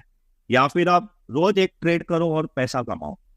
तो मैं हमेशा ऐसे सोचता हूँ कि मैं कितने नंबर ऑफ कम ट्रेड्स करूँ और अपने रिजल्ट का आउटकम लेके आ सकूँ। और जो मैं ये मेथड फॉलो करता हूँ ना, वो चीज को वो परफेक्टली काम करती है। तो मैं अपना डेली बेसिस पे दूसरे भी काम कर सकता हूँ, और साइड बाय साइड मेरी इन्वेस्टमेंट चलती रहती है। तो मैं ये बोल सकता हूँ कि मैं स्टॉक मार्केट में रिटर्न निकालने के लिए पूरा दिन टर्मिनल पे नहीं बैठा रहता। मैंने एक चीज को फॉलो किया है, उसको मैंने over the period of time experience भी किया है, मैंने उसके रिजल्ट देखे भी है, और मुझे पता चला है कि ये चीज अगर मेरे को ये कॉम्बिनेशन का कोई स्टॉक मिल जाता है, तो बहुत ज्यादा हाई प्रोबेबिलिटी है कि वो ट्रेड में मुझे अच्छा रिटर्न मिलेगा। तो मैं वो चीज में अपने पैसे इन्वेस्ट कर देता हूँ, और फिर उस तरीके से काम करता हूँ। तो ये बात हो गई मेरी कि मैं ये चीज क्यों करता हूँ और मुझे ये चीज क्यों समझती है। अभी मैं पूछता हूँ कि अगर किसी पर्सन को, देखो, मैं आज जो बताने वाला हूँ ऐसा कंपलसरी नहीं है कि सबको ये अच्छा लगे, राइट? मतलब आपके पास अगर टाइम है, आपके पास अगर, मैं तो ये बोलना चाहता हूँ कि मैं ज्यादा होशियार आदमी नहीं हूँ, मेरे पास उतनी स्किल नहीं है इंट्राडे ट्रेड करने की, मेरे इमोशंस उतने कंट्रोल में नहीं रहते, क्योंकि इंट्राडे में ज्यादातर आपके इमोशंस के कंट्रोल आपके ऊपर होना बहुत ज्यादा जरूरी है। अगर आपका ट्रेड रॉन्ग गया तो आप उसको स्क्वायर ऑफ करके हट जाओ, बट उतना होशियार मैं नहीं हूँ। तो अगर आप इतने स्किल्ड हो, आप इमोशंस को कंट्रोल कर सकते हो, और आप पूरा दिन स्क्रीन पे बैठ के ज्यादा टाइम दे सकते हो, तो आप जरूर इंट्राडे ट्रेडिंग करिए। अगर आपको ऑप्शन की सारी चीजें पता है, तो जरूर आप ऑप्शन ट्रेडिंग करिए। स्कैल्पिंग में भी आपकी जो स्पीड है वो बहुत फास्ट होनी चाहिए, तो अगर आप वो कर सकते हो तो आप जरूर करिए। अदरवाइज आप अपने आप को क्वेश्चन करिए कि अगर कोई पर्सन इंट्राडे ट्रेडिंग कर रहा है, या अगर कोई पर्सन स्कैल्पिंग कर रहा है, तो क्या वो मुझे भी सूट हो सकती है? क्या वो मेरे प्रोफेशन में या मेरे डेली रूटीन में वो ऐड हो सकती है? अगर नहीं हो सकती है, या आपको भी नहीं समझ में आ रही है, तो फिर आप समझ लीजिए कि वो चीज एक्चुअली आपके लिए नहीं बनी है। That was very correct. पर पता है विजय भाई, एक रिस्क लगता है अभी, जैसे एक हम ऑब्वियसली आपके रिस्क मैनेजमेंट और ये सारी चीजें समझेंगे, लेकिन आपने कहा कि हम वापस आपकी उस बात पे चलते हैं, 1 करोड़ वाला जो आपने कहा था कि मेरे पास एक ऑप्शन है कि मैं साल भर में मल्टीपल ट्रेड्स करूं और उस पर 30% निकाल लूं, दैट इज 30 lakhs, या फिर मैं एक सॉलिड ट्रेड पकड़ूं और उस पर 30 lakhs। इसमें पता है मुझे जो लगता है, पब्लिक को सबसे बड़ा जो रिस्क ये लगता है कि लेट्स टेक एन एग्जाम्पल, हम फरवरी जब रशिया यूक्रेन का वॉर हुआ था, उसके जस्ट पहले अगर किसी ने मोमेंटम कहीं पर इनकैश किया था, क्योंकि जस्ट वो तो अनएक्सपेक्टेड चीज थी, उसके पहले तो काफी सारी चीजें सही चल रही थी। अब मान लीजिए उन्होंने मोमेंटम के हिसाब से कुछ आइडेंटिफाई किया और उन्होंने वो खरीदा। हाल फिलहाल में जैसे चलिए अभी तो रिकवर हो गए, इलेक्शन डे के दिन पे जो उनको अचानक से डिप आया था, जब बैंक निफ्टी जैसा इंडेक्स ऑलमोस्ट 10% नीचे पहुंच गया था, और काफी सारे पीएसयू कंपनीज के स्टॉक्स भी थे जो 15, 16, 18% गिरे हुए थे, फिर वापस रिकवर हुआ पता लगे। अब सबसे बड़ा डर विजय भाई यही रहता है कि अगर हमने आज मोमेंटम वो 1 करोड़ वाला एग्जाम्पल लिया और मैंने वो 1 करोड़ डाल दिया एक स्टॉक पे, अगले दिन या एक हफ्ते बाद या एक महीने बाद अचानक से कोई ऐसी चीज हुई तो मेरा स्टॉप लॉस कट जाएगा, तो मैं जहां 30 लाख बनाने जा रहा था हो सकता है मैं 10-15 लाख का नुकसान करके बैठूंगा। तो इस पे आपका क्या कहना है? इवेंट डेज पे बहुत रिस्क लगता है ये मोमेंटम। देखो, रशिया यूक्रेन वॉर के टाइम पे भी मेरे पूरे पैसे इन्वेस्टेड थे मार्केट में, और अभी जब इलेक्शन का रिजल्ट आया था ना, तभी भी मेरे पैसे इन्वेस्टेड थे मार्केट में। और मैं आपको बताऊंगा कि वो स्टॉक्स में क्या हुआ और दूसरे स्टॉक्स में क्या हुआ। अभी अभी देखो, जो मैं आज कॉन्सेप्ट बताने वाला हूँ ना अभिषेक जी, वो कॉन्सेप्ट का ब्यूटीफुल चीज ही यही है कि आप वो स्टॉक के अंदर एंटर कर रहे हो जो मार्केट के कंपैरिजन में स्ट्रांग है। आप मेरी बात समझो ये चीज को, कि जैसे बहुत सारे लोग बोलते हैं ना, रिलेटिवली स्ट्रेंथ उसकी ज्यादा है, राइट। अगर मार्केट में आपके स्टॉक की रिलेटिव स्ट्रेंथ ज्यादा है, वैसे मैं आरएस इंडिकेटर को फॉलो नहीं करता हूं, पर ये चीज को रिलेटिव स्ट्रेंथ ही बोलते हैं। तो अगर आपका स्टॉक मार्केट में कंपैरेटिवली मार्केट से स्ट्रांग है, तो मार्केट अगर 10% गिरेगा ना, तो आपका स्टॉक 10% नहीं गिरेगा। या मार्केट अगर ज्यादा गिरेगा तो आपके स्टॉक में ऑब्वियसली, मार्केट को कल लोअर सर्किट लगता है तो आपके हर एक आदमी का पोर्टफोलियो लाल होना ही है, मेरा भी हुआ था। पर जैसे मार्केट वापस से पीक मारता है ना, तो वो स्टॉक डबल स्पीड में ऊपर जाता है और गिरने की स्पीड उसकी कंपैरेटिवली मार्केट से कम होती है। और रही बात स्टॉप लॉस की, तो मैं एक चीज को है ना लक्ष्मण रेखा बोलता हूं मेरे ट्रेडिंग में। आपका स्टॉक अगर स्ट्रांग है ना, तो वो लक्ष्मण रेखा के नीचे जाएगा ही नहीं। और अगर वो लक्ष्मण रेखा के नीचे जा रहा है, मतलब ये ट्रेड अपना काम करेगा भी नहीं। 90% चांस है कि ये करेगा ही नहीं। वाह वाह, ये विजय भाई अब ना क्यूरोसिटी इतनी जग गई है, क्योंकि आपने जो सेटअप के बारे में किया और मेरे आपसे के आपके सेटअप रिलेटेड में बहुत सारे सवाल होंगे, तो मेरे पास और भी सवाल है, लेकिन पहले अब मैं जानना चाहूंगा आपके सेटअप के बारे में। तो if you are fine with sharing your screen और हमारे दोस्तों के साथ हम थोड़ा सा ये दिखा सके, तो हम स्क्रीन शेयर। तो अभिषेक जी, पहले मैं आपको ये पूछना चाहूंगा कि आपको पहले कॉन्सेप्ट समझना है कि डायरेक्ट मैं वो चीज दिखाऊं? आप कॉन्सेप्ट समझाइए, पहले पहले हम कॉन्सेप्ट समझेंगे, फिर कुछ क्वेश्चंस लेते हैं, फिर उसके बाद आप डायरेक्ट एग्जांपल। थोड़ा लोगों के अंदर भी क्यूरियोसिटी। एंड गाइस, वीडियो को लाइक जरूर करते जाइए अगर आपको कुछ भी सीखने मिल रहा है। और हम अब पहले कंसेप्ट समझेंगे और उसके बाद हम सारा एक एक करके चीजें समझेंगे। अच्छा विजय भाई, बस एक इधर सिंपल सा एक क्वेश्चन है, आप इधर ही बोल दीजिए। आप जो आज सिखाने वाले हैं, इसके लिए क्या किसी को कोई पेड टूल या कुछ लेना जरूरी है? नहीं, कोई पेड टूल क्या कोई चीज आप लोगों को लेने की जरूरत नहीं है। जो मैं आज आपको सिखाने वाला हूँ, वो चीज आप किसी भी फ्री सॉफ्टवेयर में या आपके ब्रोकर के भी चार्टिंग में आप इजीली कर सकते हो। ये आपके लिए कोई पेड वगैरह लेने की जरूरत नहीं है। Perfect perfect, over to you. Okay, तो अभी आपको मेरी स्क्रीन दिख रही है अभिषेक जी? बिल्कुल बिल्कुल। ओके, तो देखो कॉन्सेप्ट क्या है मैं आपको बताता हूँ। हम लोग ये ढूंढने की कोशिश करेंगे कि कौन सा स्टॉक बहुत साल बाद अपने बहुत साल पहले का जो एक हाई था ना, वो ब्रेक कर रहा है, और हम लोग वो स्टॉक में पैसा इन्वेस्ट करेंगे, ये सोच के कि जितना उसका पहले उसने हाई मारा था, उसके बाद भी उसने लो मारा था, उतनी उसके बाद उसकी रैली हो सकती है। तो वो जो मोमेंटम है, वो मोमेंटम हम लोगों को प्ले करना है, हम वो काम करेंगे, राइट। तो अभी मैं आपको कॉन्सेप्ट बताता हूँ। समझो ये अभिषेक लिमिटेड कंपनी है, इसका भाव यहाँ पे 1000 रुपया था। लेट्स एग्जाम्पल, मेरा यहाँ पे ये बहुत खराब आएगा पर आप समझो, कोई नहीं, इसका भाव 1000 रुपया था। उसके बाद कंपनी में कुछ ऐसा हुआ कि ये कंपनी थी किसी समझो ऑटो सेक्टर के रिलेटेड, और गवर्नमेंट की कुछ पॉलिसीज चेंज हुई, जिसके वजह से ऑटो सेक्टर का जो सेल्स है वो स्लो डाउन हो गया। या फिर आप ऐसे बोल सकते हो कि इंटरेस्ट रेट बढ़ गए, कि लोग इतना लोन लेने नहीं लगे, ऑटो लोन, और वो सारी चीजें हो गई, और बहुत सारी ऐसी इफेक्ट आई कि ऑटो सेक्टर नीचे गिरने लगा ओवरऑल। और अभिषेक लिमिटेड करके जो कंपनी थी, वो भी ऐसे ऐसे ऐसे करके नीचे गिरने लगी, राइट। अभी क्या हुआ, कि अभी जब ये नीचे गिर रही है तब अपने पिक्चर में ये आएगी ही नहीं कभी कंपनी। और ये जो साल था आप ऐसे पकड़ के चलो कि 2010 था, अच्छा, इसका बस हाई था इधर कुछ। मेरे को एक चीज बताइए, जब ये 1,000 रुपए की थी उस समय पे ये चलने वाली कंपनी थी, करेक्ट? मतलब ये बढ़िया हाँ कंपनी थी। हाँ, पर ठीक है, तभी हम नहीं थे ना 2010 में, तो अब हम नहीं थे नहीं नहीं, रहे ठीक थे। है, हाँ, ठीक है, ठीक है। ओके। और हम्म, उसके बाद है ना कुछ चीजें ऐसी हुई, जैसे ईवी का कॉन्सेप्ट आ गया, या अचानक से लोगों की इनकम बढ़ने लग गई तो लोग कार खरीदने लग गए, और बहुत सारी चीजें होने लगी, ईवी की भी बातें आने लगी। तो ये जो सेक्टर है वो चलने लगा। तो क्या हुआ कि कुछ सालों बाद ये जो अभिषेक लिमिटेड थी वो वापस से 1,000 रुपए पे आ गई। हम्म, अब ओके। इसका मतलब, अभी हमें फंडामेंटल के बेसिस पे तो जाना ही नहीं है, पर मैं आपको एक बात बताता हूँ। जब कोई कंपनी पहले 1,000 रुपए पे थी, और समझो ये 2015, या ये समझो ये कोविड के लो के टाइम इसने अ, समझो 500 रुपए का लो मार दिया था यहाँ पे। ठीक है, कोविड 2020 में में, जब, ठीक है। हाँ 2020 में इसने 500 रुपए का लो मार दिया था, क्योंकि कोविड में बहुत सारे स्टॉक ने बॉटम बनाए ही थे। और उसके बाद ये 4 साल में ये कंपनी वापस से 1,000 रुपए पे आ गई। तो अभी हम्म, ऐसा क्या हो रहा है ये कंपनी में, जो वापस से ये कंपनी 1,000 रुपए पे आई है, और ये 2010 की कंपनी, 2010 का भाव था। अभी आप ये सोचिए अभिषेक जी, जब आपकी कंपनी का भाव 1,000 रुपया यहाँ पे था, तो आपने जैसे अभी थोड़ी देर पहले क्या बोला कि वो टाइम पे तो ये कंपनी बहुत अच्छी होगी, वो टाइम पे तो ये कंपनी मतलब अच्छी ही चल रही थी, राइट? तो वो टाइम पे जो इन्वेस्टर थे, क्या उसने ये कंपनी को खरीदा होगा? उस टाइम पे तो खरीदा होगा।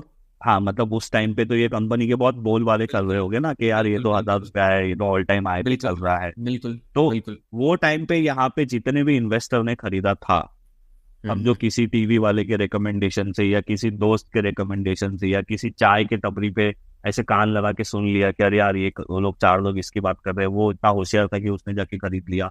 तो यहाँ पे जब 2024 में वो पर्सन की ये कंपनी का भाव आएगा, तो वो उसका, अगर उसने इतने पूरे डाउनफॉल में नहीं बेचा है, अभी तक लॉस नहीं बुक किया है, तो उसका फर्स्ट यहाँ पे मतलब यहाँ पे उसका ये क्या होगा, रिएक्शन क्या होगा? वो निकलने की कोशिश करेगा कि चलो इधर तो आ गए। तो वो ऐसा सोचेगा, समझो अभी तक उसने नहीं बेचा, अगर हम ये मान के चलते हैं कि अभी तक हाँ, उसने नहीं बेचा, तो लॉन्ग वो टर्म बोलेगा इन्वेस्टर कि बन भाई गया था। 14 साल हाँ, के बाद मेरा वनवास पूरा हुआ, और मेरा ये कंपनी का भाव आया, तो मैं यहाँ पे एक बार निकल जाता हूँ। बिल्कुल। तो इसके जैसे आदमी कितने हो गए मार्केट में, बहुत सारे हो गए। काफी तो काफी हो गया। यहाँ पे कंपनी का क्या होगा, थोड़ा बहुत सेलिंग आएगा तो कंसोलिडेशन होगा, अच्छा। राइट? तो इसको मैं बोलता हूँ कंसोलिडेशन, या फिर बेस बनना। ओके। अब ओके। ये बेस बेस बहुत सारी जगह पे बनता भी है, बहुत सारी जगह पे नहीं भी बनता है। कभी कभी ऐसा होता है कि सीधा यहाँ से ब्रेकआउट हो जाता है। पर अगर बेस बनता है तो अच्छी चीज है, नहीं बनता है तो भी कोई प्रॉब्लम नहीं है, पर बेस बनता है तो अच्छी चीज है, ये मेरा एक्सपीरियंस बोलता है, कोई बुक में मैंने ठीक नहीं है, पढ़ा है। ओके। ठीक है। अब ये बेस बनने का मतलब क्या है कि ये जो पुराने सेलर थे ना, वो अपनी यहाँ पे, पुराने बायर थे, वो यहाँ पे अपनी सेलिंग कर रहे हैं। तो जनरली स्टॉक मार्केट में शेयर ऊपर नीचे क्यों जाता है? अगर कभी किसी का डिमांड ज्यादा होगा तो ऊपर जाएगा, सप्लाई आ गया तो, अगर और डिमांड और सप्लाई इक्वल रहेगी तो वो साइडवेज जाता है। तो अभी हम लोग यहाँ पे ऐसे सोचते हैं कि यहाँ पे डिमांड और सप्लाई इक्वल है। अचानक से क्या होता है कि इन लोगों की सेलिंग, जो 2010 वाले थे, इन लोगों की सेलिंग यहाँ पे कंप्लीट हो गई। मतलब जितने भी 2010 के फंसे हुए लोग थे सब निकल गए। फिर ये स्टॉक में क्या होगा, एक ब्रेकआउट होगा। और ओके। मेरा मेथड ये बोलता है कि ब्रेकआउट के बाद ये स्टॉक जो 1,000 रुपए से 500 रुपया डाउन साइड में हुआ था ना, एटलीस्ट ये उतना ऊपर जाएगा। मतलब ये स्टॉक वापस से 1,000 रुपए से 1,500 रुपए तक की जर्नी पूरी करेगा अपसाइड में। ओके। तो ओके। मेरा जो कॉन्सेप्ट है वो यहाँ पे एंट्री मारने का कॉन्सेप्ट है, मेरा जो कॉन्सेप्ट है वो यहाँ पे एंट्री मारने का कॉन्सेप्ट है। ठीक है, ठीक ठीक है। है। अभी ये कॉन्सेप्ट के अंदर है ना, मैंने तो आपको एक, मतलब एक शॉर्ट में एक चीज समझाई कि ऐसा हो सकता है। अभी जरूरी नहीं है कि ऐसा ही हो। अभी मैंने आपको एक पूरा सेक्टर रिवाइवल बताया। ऐसा भी हो सकता है कि भाई एक स्पेसिफिक कंपनी में बहुत साल पहले कुछ प्रॉब्लम हुई होगी और वो कंपनी गिर गई, और उसके बाद वापस से उसमें रिवाइवल आया और वो कंपनी चली। ऐसा भी हो सकता है कि पूरा पूरा सेक्टर भी हो सकता है, या स्पेसिफिक कंपनी हो सकती है, या कुछ भी हो सकता है। हम लोगों को वो सारी चीजों से लेना देना ही नहीं है। मुझे सिर्फ लेना देना ये है कि कोई स्टॉक बहुत सालों बाद, ये जो ऐसा वाला पॉइंट था ना, उसको बहुत सालों बाद ब्रेक करे। ओके, अब मेरा मेरे एक्सपेक्टेशन इसमें सिर्फ इतना ही है। हाँ, आपने जितना अभी बताया, इससे पहले आप आगे बताएं, मेरे 4-5 हाँ, सवाल हैं यहाँ पे, ठीक है। ये पहला चीज है कि हमने जो 1,000 रुपए से गिरवाया था 500 रुपए तक, ये करीब करीब हाँ, कितने हम अनुमान मान रहे हैं, 50%। 50% गिराया था, ठीक है। हाँ, अगर ये स्टॉक 50 के जगह पे 90% गिरा रहा था, तो भी क्या हाँ, हम इसे कंसिडर करते हैं? ठीक। तो ज्यादा है ना, ऊपर में 90% टारगेट आएगा अपना। अच्छा, तो वो हमारे लिए और अच्छा है, ठीक है। और अच्छा है। दूसरी चीज है कि बहुत सारे लोगों को एक काइंड ऑफ फोमो हो जाएगा, क्योंकि जब वो देख रहे हैं कि भाई 1,000 रुपए की चीज आ गई थी लेट्स से 100 रुपए पे, और हाँ, 100 रुपए से फिर 1,000 पे हम ले रहे हैं, तो बहुत लोगों को, आपको लगता नहीं हेजिटेशन होगा कि यार अपन ने, जैसे मैं एक लाइव एग्जांपल बताता हूँ, टाटा मोटर्स के साथ जो हुआ था, आपको ध्यान होगा कोविड के मैं समय टाटा में। मोटर का चार्ट लगाता हूँ। हाँ बिल्कुल बिल्कुल, टाटा और मोटर्स अपन कोशिश, अपन मैं क्या बोल रहा हूँ कि अपन ये देखने की कोशिश करते हैं जो मैंने बोला वो इसमें हुआ था। हो रहा है कि नहीं, ठीक है। अब मैं यही बताता हूँ कि ये देखिए ये कहाँ से गिरना शुरू हुआ था, 500 समथिंग से गिरा था शायद, 500 से, ये देखो, 600 से। देखो, ये 2015 में इसका हाई था 605 रुपया 90 पैसा। हाँ बिल्कुल और बिल्कुल, उसके बाद इसने लो मारा कोविड में 64 रुपीज का। Exactly exactly. अभी आप पूछिए, आपका क्वेश्चन क्या था? अब मेरा ये सवाल है कि अब हमारा आपके मेथड के हिसाब से बाइंग प्राइस आएगा करीब 600 के ऊपर, ये जो आपने मार्क करा, राइट, करेक्ट। राइट। सामने वाला बंदा बोलेगा कि ये जो 60 रुपए में, राउंड नंबर ले रहा हूं अभी, ठीक है, 60 से 600 10x होता है, वो उसका हाँ, एक मिस हो गया। अब वो बंदे के अंदर कॉन्फिडेंस कहां से रहेगा कि अब उसको confidence, in the sense confidence गलत वर्ड हो जाएगा, लेकिन उसको ये नहीं लगेगा कि यार ये ऑलरेडी इतना ज्यादा कवर कर दे, क्योंकि मैं नॉर्मल रिटेल के 100%। परस्पेक्टिव से बोल रहा हूँ। अभी, राइट, अभी मैं आपको एक बात बोलता हूँ। कौन सा रिटेल आदमी यहाँ पे 60 रुपए में खरीदता है? कोई भी नहीं खरीदता है। तुक्के क्योंकि वालों ने खरीद लिया होगा, वो भी हाँ, 120 में तो निकल गए होंगे। मेरे पास भी ऐसे दोस्त लोग हैं जिसने कोविड के मेरे में पास उन्होंने भी है। उन्होंने उन्होंने अभिषेक जी कोविड में ही अकाउंट खोला था। आप मानोगे, मेरा एक दोस्त है, उसने निफ्टी 20 को मतलब अब 70 रुपए में खरीदा था, जो अभी नीचे गिरा था ना अभी। और अभी जब उसका अकाउंट देखोगे ना, तो आपको निफ्टी 20 में इतना बड़ा रिटर्न मिलेगा। तो क्या उसको नॉलेज था? नहीं। उसका नसीब था कि उसने कोविड में ही अकाउंट खोला, और उसने कोई वीडियो देखा था कि आपको कुछ नहीं समझ में आता है तो निफ्टी 20 या ईटीएफ खरीद लो, तो उसने खरीद लिया। बट उसको ये चीज की समझ नहीं थी कि वो निफ्टी 20 कितने अच्छे भाव में खरीद रहा है। तो वैसे ही, पहली बात तो कोई भी रिटेल इसको 60 रुपए में खरीदेगा ही नहीं। ये मैं बहुत कॉन्फिडेंटली बोलता हूँ, क्योंकि ये टाइम पे भले बड़े से बड़े इन्वेस्टर की बैंड बजी पड़ी होती है, क्योंकि जो उन्होंने ऑलरेडी माल लिया था उसका ही M2M बढ़ने के इनको पैसे देने पड़ते हैं। फिर भी चलो, बहुत सारे साउंड इन्वेस्टर है जो बहुत अच्छे हो सकते हैं, उन्होंने खरीदा होगा, पर उसकी जो परसेंटेज है, मतलब वो जो लोग हैं वैसे बहुत कम होते हैं। राइट। अब बात रही, अगर आप इसको 60 रुपए पे नहीं खरीद रहे हो, आप 500 में नहीं खरीद रहे हो, देखो, हर चीज का ना एक मेथड होता है। मतलब मेरा कॉन्सेप्ट क्या बोलता है कि जब ये अपना ऑल टाइम हाई ब्रेक करेगा तभी मैं एंटर करूंगा, क्योंकि तब इसके अंदर मोमेंटम स्टार्ट होगा, क्योंकि अभी इसका अपर प्राइस का बैंड भी कुछ नहीं है। तो ये मेरा मेथड है। पर अगर मैं फंडामेंटल्स ज्यादा सीखता तो शायद मैं इसको 60 रुपया या 120 या 150 में ले लेता, क्योंकि वो टाइम पे फंडामेंटली ये बहुत ही साउंड डिसीजन था। ठीक ठीक। अच्छा, मेरा अभी दूसरा, अभी आपका क्वेश्चन ये भी है कि भाई 600 रुपए पे तो खरीदने के लिए हर इन्वेस्टर को डर लगेगा, जैसे पहले Absolutely. मुझे भी लगता था कि यार, क्योंकि ये जो अभिषेक जी मैं आपको ये जो कॉन्सेप्ट बता रहा हूँ ना, ये कॉन्सेप्ट मुझे किसी ने सिखाया नहीं है, ये मेरा ऑब्जर्वेशन से मेरे को ये पता चला है। तो आप सोचो, आज से 6 साल पहले जब मैंने ये चीज को ऑब्जर्व किया था, तो मुझे भी यही लग रहा था कि यार 600 रुपए वाली चीज कोई 1200 कैसे हो सकती है। विजय, तू किसी को बोलना भी मत, नहीं तो तेरे को गाली देगा। राइट। तो वो कॉन्फिडेंस बिल्ड होने के लिए क्यों टाइम लगा? क्योंकि ऐसे ट्रेड बनते गए, 600 से 1200 हुआ, 500 से 1000 हुआ, तो मिला यार ये तो हर बार हो रहा है, कुछ तो होगा। फिर मैंने क्या किया, थोड़े थोड़े पैसे लगाने शुरू किए, वो अच्छे रिटर्न आने लगे। अब पहले मैं क्या करता था ना, मेरे अकाउंट में जितने भी पैसे, मैं 10 से 15 शेयर खरीदता था। मैं बहुत डाइवर्सिफाई करता था, क्योंकि मैंने ऐसा सब जगह पे देखा था ना, डाइवर्सिफाई करना बहुत अच्छा होता है। बट बाद में मुझे पता चला कि भाई डाइवर्सिफाई करो, अच्छा होता है, पर डाइवर्सिफिकेशन की वजह से आपका रिटर्न भी कम हो जाता है। तो तो अब मैं वो चीज प्रैक्टिस कर रहा हूँ कि हम कंसंट्रेशन कैसे कर सकते हैं। मतलब मैंने जैसे आपको स्टार्टिंग में बोला, अगर मेरे पास 1 करोड़ है, तो अभिषेक जी मैं आपको सच बता रहा हूँ, मैं ज्यादा से ज्यादा 3 स्टॉक में पैसा डालूंगा। वो अब ओके, वो लेवल तक मैं क्यों, हाँ ठीक वो है। लेवल तक मैं क्यों पहुंचा हूं, मैं किसी व्यूअर को नहीं बोलता कि वो ऐसा करे। शुरू के 2 साल वो ये कॉन्सेप्ट को प्रैक्टिस करे, 2-3 साल ये कॉन्सेप्ट को प्रैक्टिस करने के बाद उसमें भी इतना कॉन्फिडेंस आ जाएगा जो मैं अभी बोल रहा हूँ। वाह वाह। राइट, तो अभी हाँ पूछिए सर आप। अब मेरा दूसरा सवाल है, जब हमारा मार्केट गिर रहा है, लेट्स से टाटा मोटर्स हो या कोई भी हो, इसके बाद एक बार टाटा मोटर समझने के बाद मैं आपसे सजेस्ट करूंगा हम एक बार डीएलएफ का भी देखें, क्योंकि मेरे को डीएलएफ का भी थोड़ा यस, कुछ ऐसा चार्ट ध्यान आ रहा है। तो हाँ, क्योंकि डीएलएस ने बहुत लंबे टाइम, इसका हाई देखिए कितना वो था, बहुत ज्यादा टाइम लगा के। इसका इसका हाई है 700 रुपीज, अरे सॉरी 700 रुपीज नहीं, इसका हाई है 1225, और वो इसने मारा था 2008 में।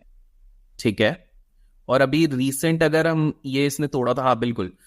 अब मुझे ये समझना है कि हम एक, जब आप मोमेंटम ट्रेडिंग कर रहे हैं उस समय पे जो फॉल होने के बाद जो समय बिताया उस स्टॉक ने, जैसे कि हम डीएलएफ में देख सकते हैं, तो ये वाले हाई को तोड़ने के लिए 2010 से लेके अभी अभी शायद तोड़ा था 2023-24 में, इफ आई एम हाँ नॉट रॉन्ग, ये है ना, ये हाँ, 2009, ये वाला जो आप बोल रहे हो, ये हाँ एग्जैक्टली, मतलब ये ऑलमोस्ट 2023 में तोड़ा था, और ये 2009 का हाई था।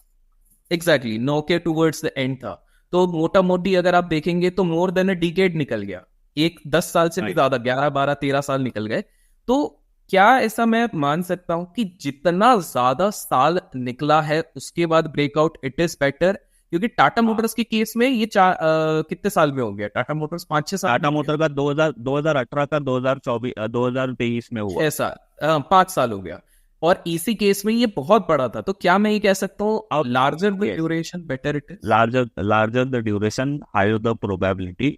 अभी मैं आपको एक चीज समझाता हूँ, डीएलएफ में और टाटा मोटर में क्या फर्क है। देखो यहाँ पे डीएलएफ में ड्यूरेशन तो ज्यादा है, पर आप ये चीज को नोटिस करो अभिषेक जी कि हम लोग क्या अभी तक, आज जो मैं आपको कॉन्सेप्ट सिखाने वाला हूँ वो है ऑल टाइम हाई ब्रेकआउट के बाद एंट्री। तो उसमें वो कॉन्सेप्ट से डीएलएफ में एंट्री बनेगी 1225 के ऊपर। ठीक है, पर ठीक है। और एक मेथड है जो मैं आपको कभी किसी और वीडियो में सिखाऊंगा, क्योंकि ये मेथड थोड़ी ज्यादा डिफिकल्ट है, वो है रिवर्सल ब्रेकआउट। अब मैं आपको रिवर्सल मेथड, अभी जो मैंने आपको आज जो कॉन्सेप्ट समझाने वाला हूँ वो है मल्टी ईयर ब्रेकआउट। तो वो होता है ऐसा, जिसको हम लोग कब बोलते हैं। हाँ ठीक है। पर रिवर्सल ब्रेकआउट, ये जो नॉर्मली कब ब्रेकआउट की हम लोग आज बात करने वाले हैं, पर रिवर्सल ब्रेकआउट में मेरा थॉट प्रोसेस क्या चला कि भाई ये जो कब है, ये समझो 1000 रुपए पे कब ब्रेक हो रहा है चार्ट का, तो ये कहीं ना कहीं इसकी शुरुआत तो हुई होगी नीचे से। करेक्ट। तो समझो इसकी शुरुआत हुई होगी 500 रुपए से। ठीक है। तो इसको मैं बोलूंगा रिवर्सल ब्रेकआउट, और इसको मैं बोलूंगा मल्टी ईयर ब्रेकआउट। ओके, अभी अगर आप रिवर्सल ब्रेकआउट में 500 में एंट्री करोगे तो पहले आपको 500 से 1000 रुपए तक का रिटर्न मिलेगा, और ठीक उसके है। बाद 1000 से और ऊपर का रिटर्न मिलेगा। तो रिवर्सल ब्रेकआउट में you can make double return. Double, okay, अच्छा ये रिस्की है लेकिन, करेक्ट। हाँ मैं अभी आ रहा हूँ, वही पॉइंट पे आ रहा हूँ। ठीक और है। मल्टी ईयर ब्रेकआउट पे आप डबल से आधा रिटर्न बनाओगे, पर अच्छा रिटर्न बनाओगे। पर अभी देखो, stock market is the game of probability, right.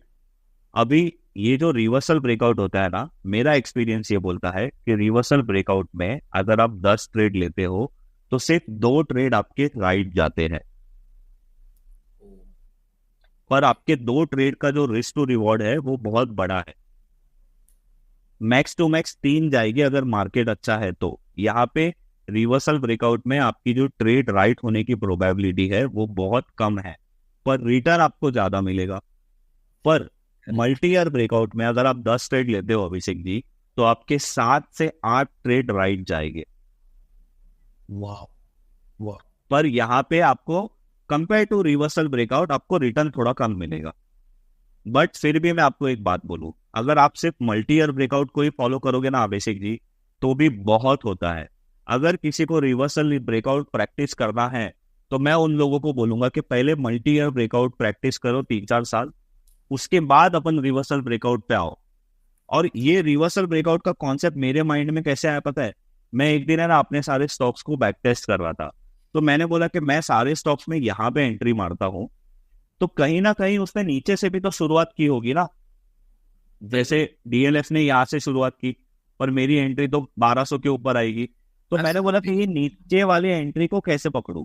तो अभी नीचे वाली एंट्री को कैसे पकड़ूं, अभी थोड़ी देर पहले जब मैंने आपको कॉन्सेप्ट समझाया था कि बहुत साल बाद अगर कोई स्टॉक कंसोलिडेट करने के बाद यहाँ पे देखो, उसने यहाँ पे ये भी किया वापस से।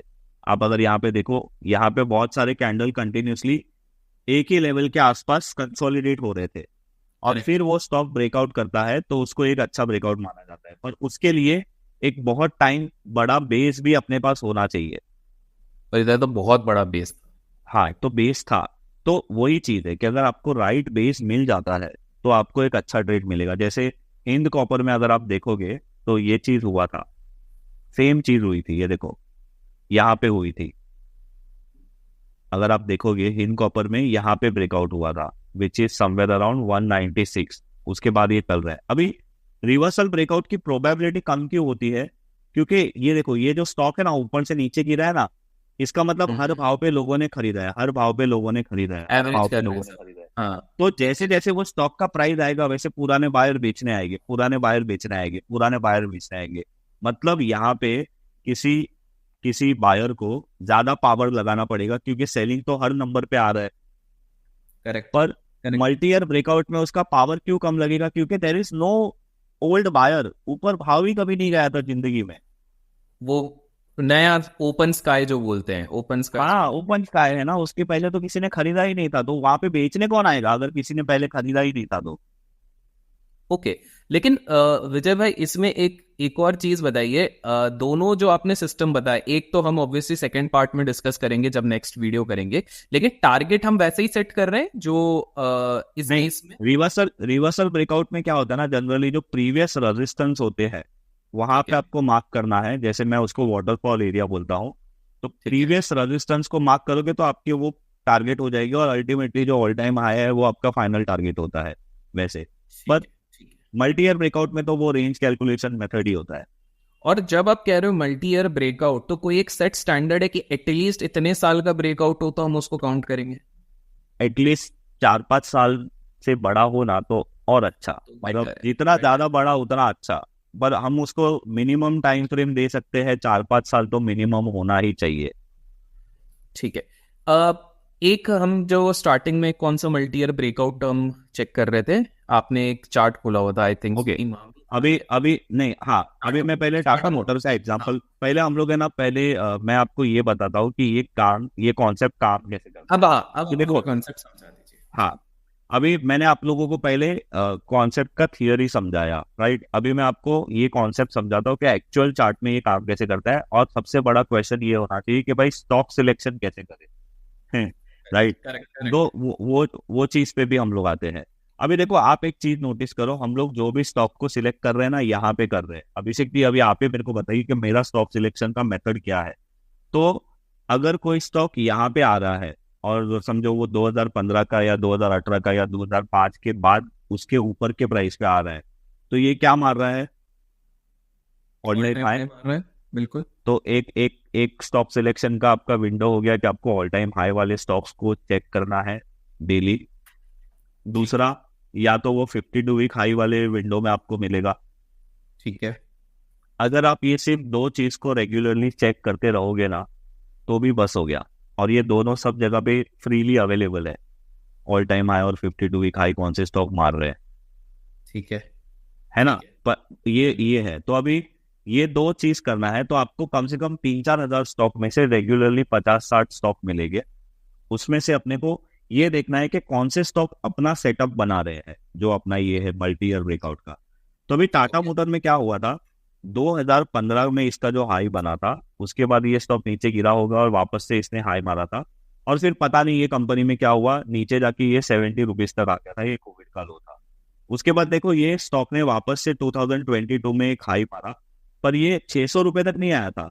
ये 530 तक आया और नीचे गिर गया, और वापस से यहाँ पे आके उसने 600 रुपए में जुलाई 2023 में हाई मारा। यहाँ पे आपके कान खड़े हो जाने चाहिए कि भाई अगर कोई स्टॉक 2023 में 2015 का हाई ब्रेक कर रहा है तो शायद ये कंपनी में कुछ ना कुछ चेंजेस हो रहे हैं। अब इंटरनली क्या चेंज हो रहे हैं हमको पता नहीं है, और एज अ लेमैन मुझे पता भी नहीं करना है, पर मेरा मेथड ये बोलता है कि अगर यहाँ पे कुछ चेंजेस हो रहे हैं तो यहाँ पे एंट्री करना एक चीज बनती है। अब आप इसका टारगेट कैसे कैलकुलेट करोगे? अगर आपने इसकी रेंज निकाली from top to the bottom और आपने वो रेंज को ब्रेकआउट के बाद ऐड कर दी तो आपको मिलेगा यहाँ पे टारगेट जो है 1127 का, जो मैंने पहले से मार्क करके रखा है। और आप अगर यहाँ पे ये नोटिस करोगे कि 600 रुपए से 1122 बनता है 87 to 90% रिटर्न। अभी अभिषेक जी, टाटा मोटर एक लार्ज कैप स्टॉक है, लार्ज कैप स्टॉक में आपको 80% जितना रिटर्न मिल सकता है अगर आपका हमारा ये मेथड राइट होता है तो। और अभी देखो, इसने पूरा तो टारगेट अभी तक अचीव नहीं किया है, पर ये अपने टारगेट के ऑलमोस्ट पास आ गया है, क्योंकि अपना 1120 टारगेट था और ये 900 रुपीज के पास आया है। अभी नए लोगों को तो ये खरीदने की जरूरत नहीं है क्योंकि ये चीज ऑलरेडी चल चुकी है, राइट। अभी हम लोग क्या करेंगे, हम लोग अभी गूगल पे हम लोग 52 वीक हाई वाले स्टॉक्स को चेक करेंगे और उसमें से लाइव देखने की कोशिश करेंगे कि अभी कोई लाइव एग्जांपल हमारे किसी स्टॉक में अप्लाई हो रहा है क्या, तो आपके व्यूअर्स को एक प्रॉपर आइडिया मिल जाएगा। तो अभी मैं यहाँ पे गूगल में आके यहाँ पे मैं सिंपली सर्च करूंगा। अभी देखो 52 वीक हाई स्टॉक्स ही आप लोगों को सर्च करने हैं और वो आप कोई भी एप्लीकेशन में जाके कर सकते हो, पर अगर आपने निफ्टी के एनएससी के वेबसाइट पे भी जाके अगर आप ये चेक करते हो तो आप लोगों को यहाँ पे ये दिखेगा। अभी अभिषेक जी, मेरे पास तो कोई ऑडियंस नहीं है तो मैं आपको ही ये क्वेश्चन पूछूंगा, क्योंकि आप ही मेरे लिए ऑडियंस के लिए आप ही एक पर्सन हो जो एज अ ऑडियंस है। तो अभी आप मेरे को एक बात बताइए कि अंबुजा सीमेंट अपने 52 वीक हाई वाले कैटेगरी में आया है, पर क्या अंबुजा सीमेंट में अपना मेथड बैठ रहा है अभी? हमारा मेथड सिंपल से यही कह रहा है ना, ऑल टाइम हाई तो हमने क्लियर करा हुआ है और नहीं, ये stock all time multi year breakout भी तो दे चुका है ऑलरेडी। हाँ, मेरा क्वेश्चन आपको ये है कि क्या ये जो अभी तक हमने सीखा है, जो हमें बहुत साल के बाद का हाई ब्रेक करना चाहिए, क्या ये स्टॉक वो कर रहा है? अभी कर रहा है क्या? कहाँ कर रहा है? अभी इतने जल्दी नहीं कर रहा है, पहले कर रहा था। नहीं, तो ये कर ही नहीं रहा है, ये कर ही नहीं रहा है। इसने बहुत टाइम पहले यहाँ पे किया था, अगर आप देखो तो इसने 2021 में 288 का हाई ब्रेक किया। ये हम मंथली कैंडल्स यूज कर रहे हैं, करेक्ट? यस, हाँ। तो दूसरी और सबसे इम्पोर्टेंट एक बात, ये मंथली और वीकली टाइम फ्रेम फॉलो कर रहा है, क्योंकि हम लोग बहुत बड़े टाइम फ्रेम की बात कर रहे हैं ना, तो हम लोगों को बहुत बड़ा टाइम फ्रेम कहाँ मिलेगा? मंथली और वीकली में क्लियरिटी मिलेगी। तो अभिषेक जी, अभी तो ये क्वालिफाई नहीं कर रहा है। यस, अगर ये स्टॉक हमने यहाँ पे देखा होता 290 पे 2021 मार्च के महीने में, तो ये स्टॉक क्वालिफाई कर रहा था, क्योंकि ये 2015 का हाई ब्रेक कर रहा था। और वो टाइम पे हमारा इसका टारगेट क्या बनता, ये जो इसकी बॉटम से लेके टॉप तक की रेंज है वो आपको ऐड करनी है, तो वो टाइम पे हमारा टारगेट बनता है इसमें 430 का, जो आप अगर यहाँ पे देखोगे तो वो स्टॉक ने मारा भी था। हाँ, करेक्ट। उसके बाद अदानी की वाली न्यूज आई थी और ये वापस नीचे आया था, करेक्ट, राइट। तो अभी ये स्टॉक हमारे स्कैनर में तो आया, बट हमारे लिए क्वालिफाई नहीं हुआ है, तो मैं क्या करूंगा? अच्छा, दूसरी बात, अभी मेरे पास यहाँ पे 236 स्टॉक है अभिषेक जी 52 वीक हाई में, करेक्ट। अभी आपके किसी आपके व्यूअर के दिमाग में ये चलता होगा कि विजय जी, क्या हमको 236 के 236 स्टॉक स्कैन करने हैं? तो मेरा जवाब ये है कि हाँ, करने हैं। There is no shortcut. मुझे लगा कोई सोल्यूशन देंगे कि नहीं अभिषेक जी, मैं आपको बात बताऊं, अगर आप ये चीज को प्रैक्टिस करते हो ना, मैं बोलता हूँ हफ्ते में सिर्फ 2 बार, तो ये जो 236 है ना, उसमें से 200 स्टॉक तो आपके वही आएंगे जो आप पहले देख रहे थे, शायद 30 नए स्टॉक आएंगे। तो फिर अभी जैसे मेरे को पता है कि यहाँ पे कुछ स्टॉक ऐसे है, जैसे ये बजाज ऑटो है ना, बहुत टाइम से मेरे स्कैनर में, मतलब ये 52 वीक हाई में आ रहा है। क्यों आ रहा है? क्योंकि बजाज ऑटो तो कब से 52 वीक हाई तोड़ ही रहा है ना, करेक्ट। अभी देखो बजाज ऑटो में भी मजे की बात क्या है, क्या बजाज ऑटो अपने कैटेगरी में बजाज ऑटो बैठता है क्या? नहीं, अपने वाले ये ये 52 वीक में हाई में आया, क्यों आया? क्योंकि ये एक्स्ट्रा एक्चुअली लाइफ टाइम आया और 52 वीक हाई मार रहा है। तो मुझे पता है कि अगर मैंने इसको 4,500 में या 4,000 में देखा होता ना तो कुछ फायदा है, बाकी ये 10,000 भी मारेगा, 12,000 भी मारेगा तो भी 52 वीक हाई में तो रहेगा। तो ये 236 में से एक स्टॉक है। अभी मैं एक स्टॉक अभी देखता हूँ, ये है अपना बॉश लिमिटेड। ओके, अभी आप मेरे को बताओ, आप मेरे व्यूअर हो तो आप मेरे को बताओ कि बॉश लिमिटेड अपने स्कैनर में आता है? टेक्निकली देखा जाए तो आना चाहिए, क्योंकि इसने हाई लगाया था आता है। ईयर कौन सा 2015 का लगाया था, उसके बाद ये पूरा टाइम पास किया है और अब जाके तोड़ा है, तो बॉश आया। अच्छा, बिल्कुल। अभी अभी अपन रिवर्सल की बात नहीं करते, पर इसमें रिवर्सल ब्रेकआउट हुआ था 19,000 पे। अच्छा, ठीक है, अभी अपन रिवर्सल की बात ही नहीं करते। रिवर्सल हम नेक्स्ट पार्ट में ही समझेंगे। हाँ, मल्टी ईयर वो आपका स्टाइल है ना कि नेक्स्ट पार्ट के लिए कुछ हाँ, ले। 20,000 लाइक्स जैसे ही आएंगे हम नेक्स्ट बट पार्ट करेंगे। बट अभिषेक भाई सच बताओ, मेरी मेरी बात आप सच में मानो, मैं आपके ऑडियंस को भी बोलता हूँ कि रिवर्सल ब्रेकआउट से भी बहुत ज्यादा अच्छी मल्टी ईयर ब्रेकआउट की स्ट्रेटेजी है।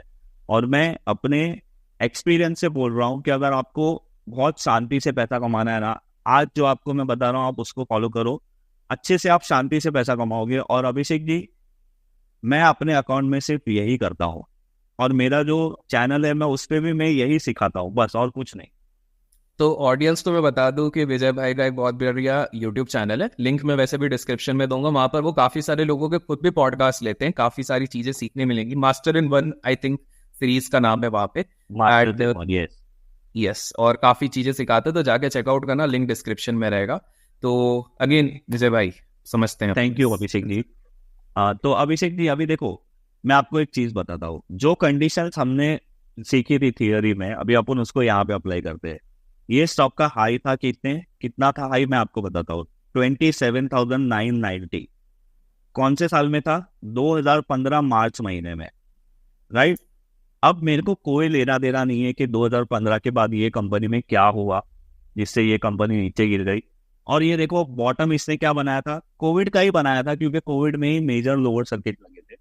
तो कोविड में इसने बॉटम बनाया था 7,850 रुपया। अभी कोई भी आदमी बोले बारे 7,800 में हमने क्यों नहीं लिया, 9,000 भी क्यों ले लिया, 28,000 भी क्यों लेना चाहता है? भाई आपको 9,000 में, पहली बात तो आपको नॉलेज नहीं होगा 9,000 में इसको लेना है वो, और दूसरी बात आपके पास पैसे भी नहीं होंगे, क्योंकि लोअर सर्किट में सबकी बैंड बजी पड़ी होती है, मेरी पर्सनली बजी पड़ी थी, राइट? और ना अपने को इतना नॉलेज होता है वो टाइम पे कि लेना चाहिए, मुझे तो नहीं है, बाकी अगर किसी को हो तो बहुत अच्छी बात है।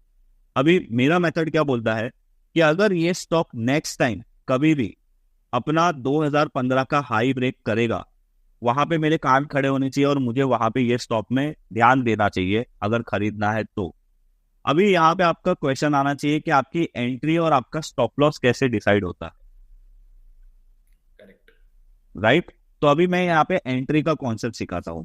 पहले मैं क्या करता था ना अभिषेक जी, मैं आपको बताता हूँ कि मैंने भी बहुत सारी ये चीजों में है ना इम्प्रोवाइजेशन किया है, क्योंकि आपको एक मेथड पता चल जाता है तो उसका मतलब ये नहीं है कि आप इसको बहुत अच्छी तरीके से फायदे में ला सकते हो। आपको मेथड पता चलने के बाद भी आपकी पहले मेरी एंट्री और एग्जिट में बहुत गड़बड़ होती थी, क्योंकि मैं कभी कभी क्या करता था कि ब्रेकआउट कैंडल को पूरा क्लोज होने देता था और फिर मैं नेक्स्ट कैंडल में एंट्री करने की कोशिश करता था।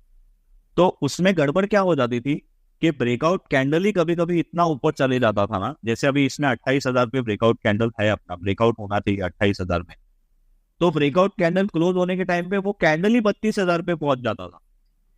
ओ ओके, तो अभी 28,000 की चीज अगर आप 32,000 में लोगे तो आपका स्टॉप लॉस तो बड़ा हो गया। करेक्ट। तो और पहले मैं क्या करता था, ब्रेकआउट कैंडल के लो को स्टॉप लॉस लगाता था। तो अभी ये केस में अगर मैं ब्रेकआउट कैंडल के लो को स्टॉप लॉस लगाऊं तो 30,600 रुपया बनता है, और अगर मैं उसके 28,000 से कैलकुलेट करूं तो 15-16% का स्टॉप लॉस बनता है। और अगर समझो वो 32,000 वाले कैंडल के लो को मेरे को स्टॉप लॉस लगाना होता तो कितना बड़ा स्टॉप लॉस, बहुत बड़ा हो जाता है। करेक्ट, 30% स्टॉप लॉस बने। तो मैंने थोड़े थोड़े टाइम के बाद ये समझा कि 15-20% स्टॉप लॉस लगाना is not a good idea. अपन ज्यादा से ज्यादा 10% का रिस्क ले सकते हैं एक ट्रेड में, और 10% भी क्यों? क्योंकि हम लोग एक्सपेक्टेशन कर रहे हैं। अभी अभी मैं बॉस का टारगेट कैसे कैलकुलेट करना चाहिए अभिषेक जी, मेरे को आप ये बताइए तो जरा।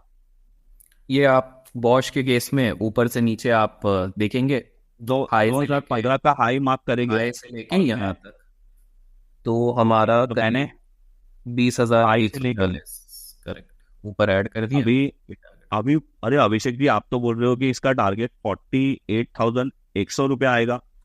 हाँ हाँ करेक्ट। क्या बात कर रहे हो अभिषेक जी, हो ही नहीं सकता। आपके मेथड के हिसाब से तो आना चाहिए, बिल्कुल आएगा। देखो, अभी मैं ये चीज गारंटी से नहीं बोलना चाहता, ये वर्ड ही खराब है बोलना, बट मेरे मेरे मेरे मुंह से इसलिए निकल गया क्योंकि कॉन्फिडेंस बोलता है। बट मैं आप लोगों को एज अ व्यूअर, मैं आप लोगों को ये बोलना चाहता हूँ, जिस भी दिन इसका प्राइस 48,100 आएगा ना, प्लीज नीचे आके कमेंट लिख देना कि बॉस टारगेट हिट। और विजय भाई को टैग करना ट्विटर पे और ये वाला वीडियो उनको बताना कि आपने इस वीडियो में मतलब बोला था। वाह। अब ये, अच्छा, अब ये कितने टाइम में हो सकता है उसका मैं आपको बताता हूँ। पूरे कभी मन भी के आप, सवाल आप लेते जा रहे हो एक एक करके। हाँ बिल्कुल बिल्कुल हाँ, कंटिन्यू। क्योंकि क्योंकि अभिषेक जी, मुझे पता है कि एक ट्रेडर के मन में क्या डाउट होते हैं। तो अभी देखो, अगर आप बड़ा टाइम फ्रेम देख रहे हो, मंथली टाइम फ्रेम देख रहे हो, और आप मंथली टाइम फ्रेम के हिसाब से ट्रेड ले रहे हो, तो आपके ट्रेड को कंप्लीट होने के लिए 6 महीने से 1 साल लग सकता है। अभी आप बोलोगे विजय भाई 6 महीने से 1 साल, मतलब आपने या तो 6 महीना या तो 1 साल डबल क्यों बोला? उसका रीजन है कि अगर देखो, किसी भी स्टॉक को अच्छा चलने के लिए 3 चीज की जरूरत है। मार्केट का अच्छा होना, स्पेसिफिकली वो सेक्टर का अच्छा होना, और ऑब्वियसली वो स्टॉक का भी अच्छा होना। तो अगर ये तीनों चीज, जिसे मैं बोलता हूँ अमर अकबर एंथोनी, अगर वो लाइनअप है, तो ये स्टॉक का रिटर्न बहुत जल्दी मिल जाएगा आपको, राइट। और अगर समझो मार्केट खराब हो रहा है, समझो वापस से ये आ गया कि चाइना ताइवान का वॉर होने वाला है, और हो चुका है, शुरू हो गया है, तो मार्केट क्या हो जाएगा थोड़े टाइम के लिए खराब। पर ये स्टॉक स्ट्रांग है, तो ये स्टॉक क्या करेगा, कंसोलिडेट करेगा, एक ही प्राइस पे रहेगा, 5-10% पे मूव करेगा, क्योंकि मार्केट के कंपैरिजन में ये स्टॉक तो स्ट्रांग है ना। ये स्टॉक ज्यादा नहीं गिरेगा, पर ज्यादा टाइम ले लेगा आपका। तो ओके। इसी वजह से 6 महीने से 1 साल का टाइम फ्रेम पकड़ के चलो। पर अभी आप ये देखो अभिषेक जी, अगर हम लोग ये स्टॉक में 6 महीना या इतना टाइम लगाते हैं, और समझो हमने ये स्टॉक को 29,000 में खरीदा, और हमारा टारगेट है 48,100, तो इसमें आपको 65% प्रॉफिट मिल सकता है। बॉश जैसी कंपनी में, वाह। हाँ, और जो लार्ज कैप, अपन लार्ज लार्ज कैप कैप है एक्चुअली है, राइट। लार्ज तो कैप ही है, अभी, correct। हाँ, आपने 10% का रिस्क लिया, और आपने 60-70% का टारगेट अचीव किया, तो अगर रिस्क टू रिवॉर्ड भी देखो, तो आपका 1:6 और 1:7 बन रहा है। तो इस तरीके से मैं काम करता हूँ। मेरा जो स्टॉप लॉस होता है, वो जो 27,990 माइनस में 10% कर देता हूँ। ठीक है। और मैं ना कैंडल का लो, ना मैं किसी चीज का लो, मैं -10% सीधा कर देता हूँ। अभी -10% भी क्यों करता हूँ, उसका रीजन समझो। -10% इसलिए कर रहा हूं कि पहली बात तो, अगर ये स्टॉक सच में बहुत अच्छा है, और ये स्टॉक का टारगेट जो हमने कैलकुलेट किया है 48,000 आना चाहिए, तो ये स्टॉक को कभी भी 28,000 के नीचे बंद नहीं होना चाहिए। अगर ये स्टॉक 28,000 के नीचे जा रहा है ना अभिषेक जी, इसका मतलब ये स्टॉक में हमने जो सोचा है वो शायद नहीं होगा।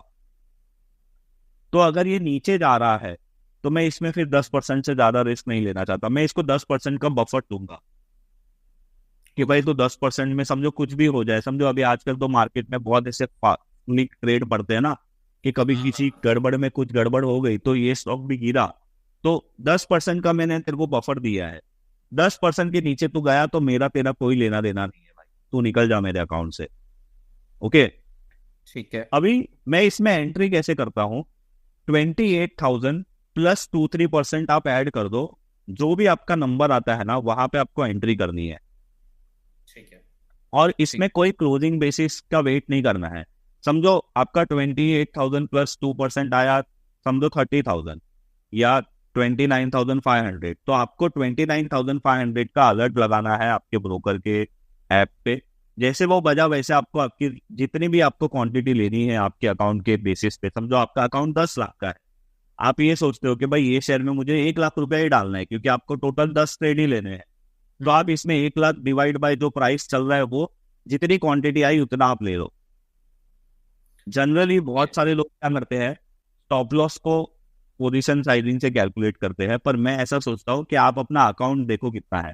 अगर आपके अकाउंट में आपको सिर्फ 10 ही ट्रेड लेने हैं, क्योंकि हर ट्रेड अपना रिस्क टू रिवॉर्ड रेशियो 1:5 से तो ज्यादा ही रहेगा, करेक्ट। आप 10 ट्रेड लोगे। अगर समझो 5 में भी आप रॉन्ग पड़ गए तो आपका लॉस 50% हुआ। और अगर आप 5 में राइट पड़े और आपका 50% सब में मिला तो आप 250% से कमाओगे। करेक्ट। समझो आप 60%, जो 50% अपना लॉस हुआ प्लस 10% एक्सपेंस, तो आपका 60% भी 250 में से निकाल दो ना अभिषेक जी, फिर भी आप प्रॉफिटेबल रहोगे अगर आप मंथली टाइम फ्रेम को फॉलो करते हो और ये मेथड को फॉलो करते हो। और एक चीज, 50% से तो ज्यादा ही एक्यूरेसी आता है, पर मैंने खराब से खराब सिनेरियो बताया। विजय भाई, इसमें ना मैं चाहता हूँ कि आप ऑडियंस को एक और चीज क्लियर कर दो, क्योंकि मुझे तो दिख गया है क्यों नहीं होना चाहिए। अब यहाँ पर कुछ लोग ना एक्साइटेड हो जाते हैं। बहुत बार क्या होता है, अपन को एक वीडियो देखते हैं कि अरे क्या सेटअप बताया विजय भाई ने, अब तो हम किसी पे भी कूद जाएंगे। अब मैं आपसे ये पूछना चाहूंगा, एक बंदा है जिसके अकाउंट में है 10 लाख, वो हमारा ये वीडियो देख रहा है, वो अगर बहुत एक्साइटेड हो गया, अरे विजय भाई ने क्या चीज बताई है, उसने बॉश ही देख लिया, let's take an example, Bosch ही देखा। अब बॉश एफएनओ में भी है, वो बंदा बोलता है, बोले अरे छोड़ो ना यार, फ्यूचर में खरीदता हूँ 10 लाख पे, मान लो वो 4 लॉट खरीद के बैठ जाता है, क्या उसको खरीदना चाहिए, क्यों नहीं खरीदना चाहिए अगर नहीं खरीदना चाहिए? अभी अभिषेक जी, एफएनओ का गेम है ना बहुत, मतलब देखो, अगर आप एफएनओ को अच्छी तरीके से यूज करो ना तो वो आपके लिए वरदान बन सकता है, और अगर आप उसको जिस तरीके से आपने बोला उस तरीके से यूज करोगे तो श्राप बन सकता है। अच्छा, अभी अपन यहाँ पे लाइव समझने की कोशिश करेंगे। वैसे बॉस का लॉट कितना है मुझे पता नहीं है, पर अपन देखते हैं। रहता था 10-15। नहीं, वैल्यू 25 का है, तो मतलब इसकी लॉट की टोटल वैल्यू कितनी होती है? 25 इंटू 32,000 कितना होता है?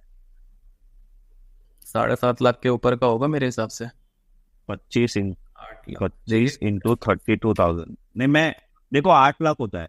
8 लाख है ना? तो अभी आपने क्या बोला था, उसका अकाउंट साइज कितने का है? 10 लाख का है और 4 लॉट ले रहा है वो। हाँ, तो 8 लाख इंटू 4। अभिषेक जी, उसने 10 लाख के अकाउंट में 32 लाख की पोजीशन बनाई है।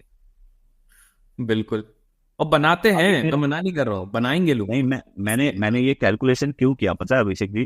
क्योंकि बहुत सारे लोगों को है ना, कभी ये कैलकुलेशन समझा ही नहीं है। अगर आपका अकाउंट 32 लाख का है और आप अगर 4 लॉट खरीदोगे तो आपने 100% पोजीशन बॉस को दी है वैल्यू वाइज। मैं मार्जिन वाइज तो कैलकुलेट ही नहीं कर रहा हूँ, मार्जिन तो बहुत छोटा होता है। देखो, अगर आपको एफएनओ में ट्रेड करना है तो आप एफएनओ के रिस्क भी समझो। आप है ना मार्जिन को कैलकुलेट मत करो, आप लॉट साइज को कैलकुलेट करो। अगर आपने 5 लाख के अकाउंट में 32 लाख की पोजीशन बनाई है, और समझो हमारा इसमें पहली बात तो इसमें इसको 1 साल या 6 महीना लग सकता है, तो आपको उतना रोल ओवर करना पड़ेगा, तो आपका रोल ओवर का कॉस्ट आ गया। चलो, आप उतने टाइम तक बचे भी रहे तो आपको प्रॉफिट मिलेगा आफ्टर रोल ओवर। मतलब रोल ओवर का कॉस्ट मेरे ख्याल से 1-1.5% होता है हर महीना। Correct, correct. पर अगर रशिया यूक्रेन वॉर जैसा पीरियड आ गया, और आप आखिरी वाली कैंडल देखो ना, ये मैं वही बता रहा हूँ, ये वाले कैंडल में है ना, ये वाले कैंडल में क्लोज तो ये जो इलेक्शन वाला वीक था ना, करेक्ट, में इसमें अगर आप वीकली बेसिस पे देखोगे ना तो ये स्टॉक तो ऊपर ही क्लोज हुआ है। पर अगर आप डेली टाइम फ्रेम पे जाओगे तो वहां पे ब्रोकर तो अपना M2M डेली बेसिस पे कैलकुलेट करता है। तो यहाँ पे है ना भाई, बलों के पानी छूट जाते हैं। तो अगर मान लो उसको M2M पॉजिटिव दिख रहा होगा, उसने उस पर और भी उठा लिया होगा, उस दिन तो उसका पोजीशन ही कट जाता पूरा। मतलब अभिषेक जी, आपको अभी एक तरह से 4 लॉट लिए, उसके बाद उसको M2M पॉजिटिव मिला भाई, ये निशानी होती है दी एंड की। देखो, एफएनओ करो, एफएनओ आप करो, मैं भी करता हूँ अभिषेक जी, मैं भी करता हूँ। पर मैं क्या करता हूँ, मैंने जैसे आपको बोला कि मैं वैल्यू कैलकुलेट करता हूँ कि ये लॉट साइज का वैल्यू कितना है। जैसे अशोक लेलैंड का 5,000 का लॉट है, मार्जिन तो 2-2.5 लाख रुपया है, और उसकी वैल्यू कितनी है? 192 का शेयर है, अभी तो 230 हो गया। तो जब आप वैल्यू गिनना शुरू करोगे ना, मैं सच बोल रहा हूँ, आपके गूज़बम्प्स आ जाएगी। आप बोलोगे कि मैं कितना बड़ा पाप कर रहा था 5 लॉट लेके, 4 लॉट लेके। क्योंकि प्रॉफिट में तो बहुत अच्छा लगेगा 4 लॉट, अरे वाह प्रॉफिट आ रहा है, प्रॉफिट आ रहा है। पर जब वो नेगेटिव साइड का M2M, बहुत सारे लोगों की ताकत ही नहीं है वो M2M देखने की। आप समझ लो कि ये वो बात हो गई कि आप 10 लाख रुपए हैंडल नहीं कर सकते हो और मैंने आपको 1 करोड़ दे दिया। करेक्ट। बिल्कुल बिल्कुल। तो मैं इससे ये निष्कर्ष निकाल सकता हूँ कि जो बिगिनर्स हमारा ये देख रहे हैं, जिनको 1-2 साल से ज्यादा का अनुभव नहीं है, वो कैश ही प्रेफर करो, इस अगर इस मेथड को फॉलो कर रहे हो जो आप सिखा रहे हो। करेक्ट? ये क्या हम कहते देखो एक्चुअली देखो ऑप्शन तो आप बाय नहीं कर सकोगे, क्योंकि ऑप्शन तो हर हर हर महीने उसका एक्सपायरी हो जाता है। हैं? तो आप ऑप्शन खरीदोगे ना तो आपका नुकसान ही होने वाला है, क्योंकि कभी कभी ऐसा भी होता है, जैसे मैं आपको एक अशोक लेलैंड का एग्जांपल बताता हूँ। ठीक है, अभी अशोक लेलैंड के एग्जांपल मैं इसलिए बताने के लिए कोशिश कर रहा हूँ, क्योंकि अभी अभी है ना अभिषेक जी, अभी हम लोग यहाँ पे ये समझते हैं कि एक पर्सन ने अपनी मेथड से, एक आदमी ने एफएनओ में फ्यूचर्स खरीद लिया। ठीक है, तो अभी अपन यहाँ पे ये देखने की कोशिश करते हैं।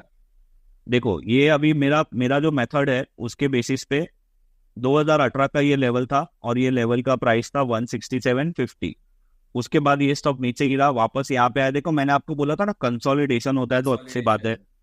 ठीक है, तो यहाँ पे कॉन्सेप्ट क्या है कि बहुत साल बाद जब स्टॉक वापस से बहुत साल पहले का हाई ब्रेक करने आता है, तो यहाँ के जो लोग होते हैं ना, वो बोलते हैं अरे मेरा भाव आ गया। वो लगान भी कैसे बोलता है, वो एक मीम है जिसमें बोलता है कि हाँ इसने मार दिया छक्का, ऐसा वाला। तो वो लोग क्या करते हैं, यहाँ पे आके माल बेचते हैं, क्योंकि उनका बहुत साल पुराना जो दर्द है वो खत्म हो रहा है। तो यहाँ पे थोड़ी सेलिंग चलती है। पर अभी अशोक लेलैंड में अगर किसी ने ब्रेकआउट हुआ था, समझो अपना जुलाई में, और मैंने क्या बोला था कि 168 इसका लेवल है, +2% 3% आपने एंट्री कर ली, तो इसका 168 +2-3% कितना होता है मैं आपको बता देता हूँ, 172। तो 172 में आपने एंट्री की और -10% आपने स्टॉप लॉस लगा दिया। उसके बाद ये स्टॉक ने, देखो अगर किसी ने इसको एफएनओ में खरीदा होता, तो ये मंथली चार्ट है अभिषेक जी, 1 महीना, 2 महीना, 3 महीना, 4 महीना, 5 महीना, 6 महीना, 7 महीना, 8 महीना, और 9वें महीने पे इसका मूवमेंट चालू हुआ। पहली बात, 9 महीने का जो रोल ओवर कॉस्ट है, जो चलो हम लोग ऐसे समझते हैं कि 1% है, शायद 1% से ज्यादा भी हो सकता है, पर उससे 1% ज्यादा भी हो सकता है, 1-1.5%। हाँ, हाँ ठीक है। तो चलो 9% समझते हैं, तो 9% तो आपको कुछ मिले बिना ही कॉस्ट बढ़ गया आपका, मतलब आपके प्रॉफिट में 9% ऑटोमेटिक कम हो गए। बिल्कुल। ये बात हम लोग कर रहे हैं जिसने फ्यूचर खरीदा है उसकी। और दूसरी बात, अगर आपने ये 9 महीना, आपका माइंड इतना स्ट्रांग है कि आपने किसी स्टॉक को 9 महीने तक फ्यूचर में होल्ड किया, पहली बात, 2 महीने के बाद ही कोई भी एफएनओ को ओपन ही नहीं रख सकता है, क्योंकि वो ऐसा सोचेगा कि यार ये तो चल ही नहीं रहा है, ये तो चल ही नहीं रहा है, उसके चक्कर में अदानी डबल हो गया, ये डबल हो गया, फलना 9 दिन में लोगों की हालत टाइट हो रही है, 9 महीने तो बहुत बड़ा टाइम हो जाता है। तो मैंने अभी आपको क्या बोला था कि ये जो कॉन्सेप्ट है ना, उसमें कभी कभी पॉज लग जाता है बिकॉज ऑफ सम इशू। अभी वो इशू मार्केट खराब होने का भी रीजन हो सकता है, या वो स्पेसिफिकली कंपनी के क्वार्टरली रिजल्ट खराब आए तो भी पॉज लग सकता है। तो यहाँ पे फॉर फॉर एनी हाउ 9 महीने का इसका पॉज लग गया।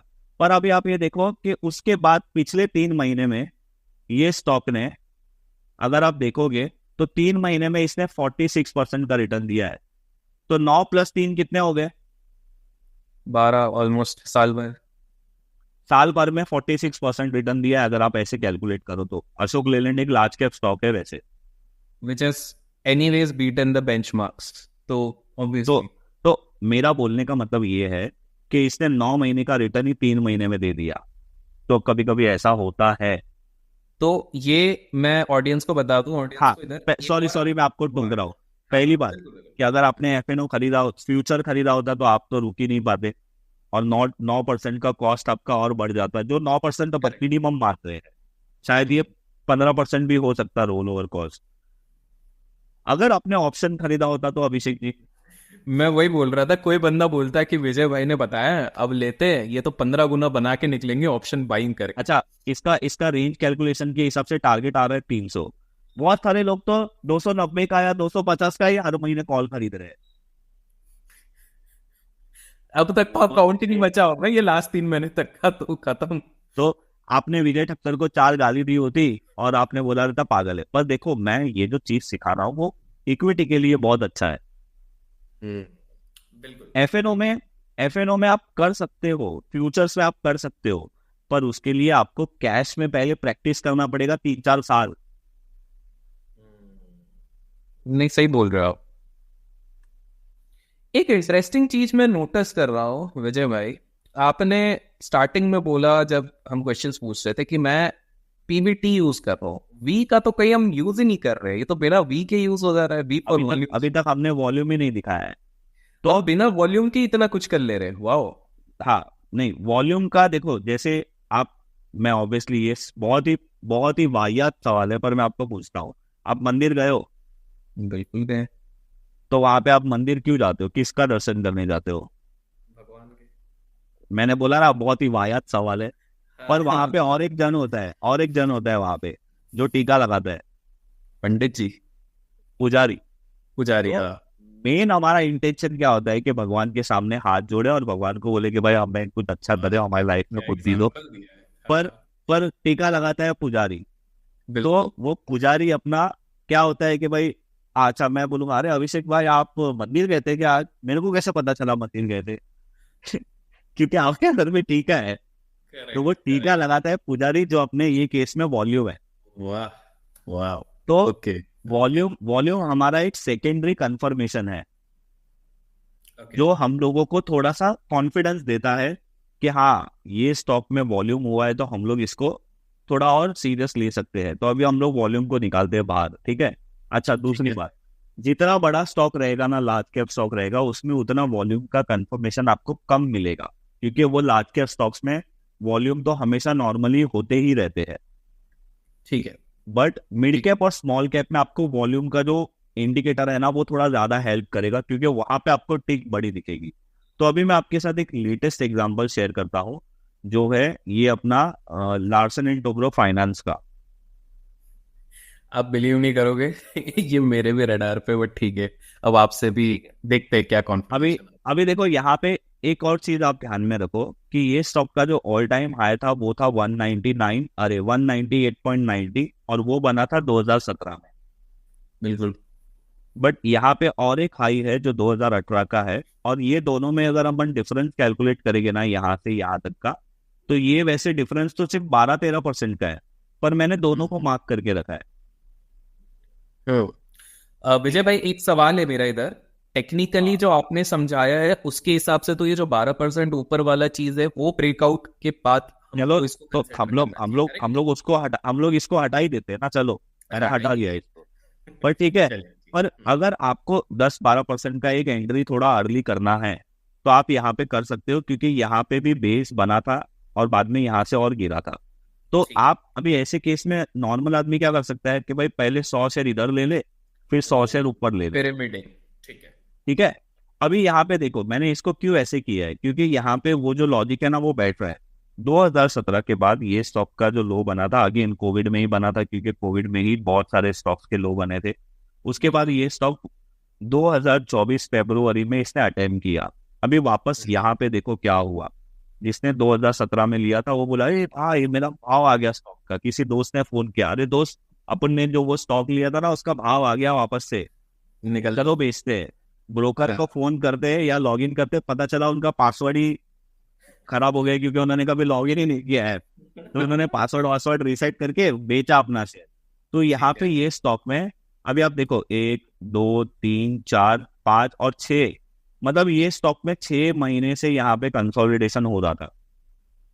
ठीक है। तो मैंने आपको क्या बोला कि कंसोलिडेशन होना इज अ गुड साइन, कि पहले के लोग निकल रहे हैं, और जो हैवी, मतलब जो अच्छा बायर है, वो उसकी पोजीशन बना रहा है।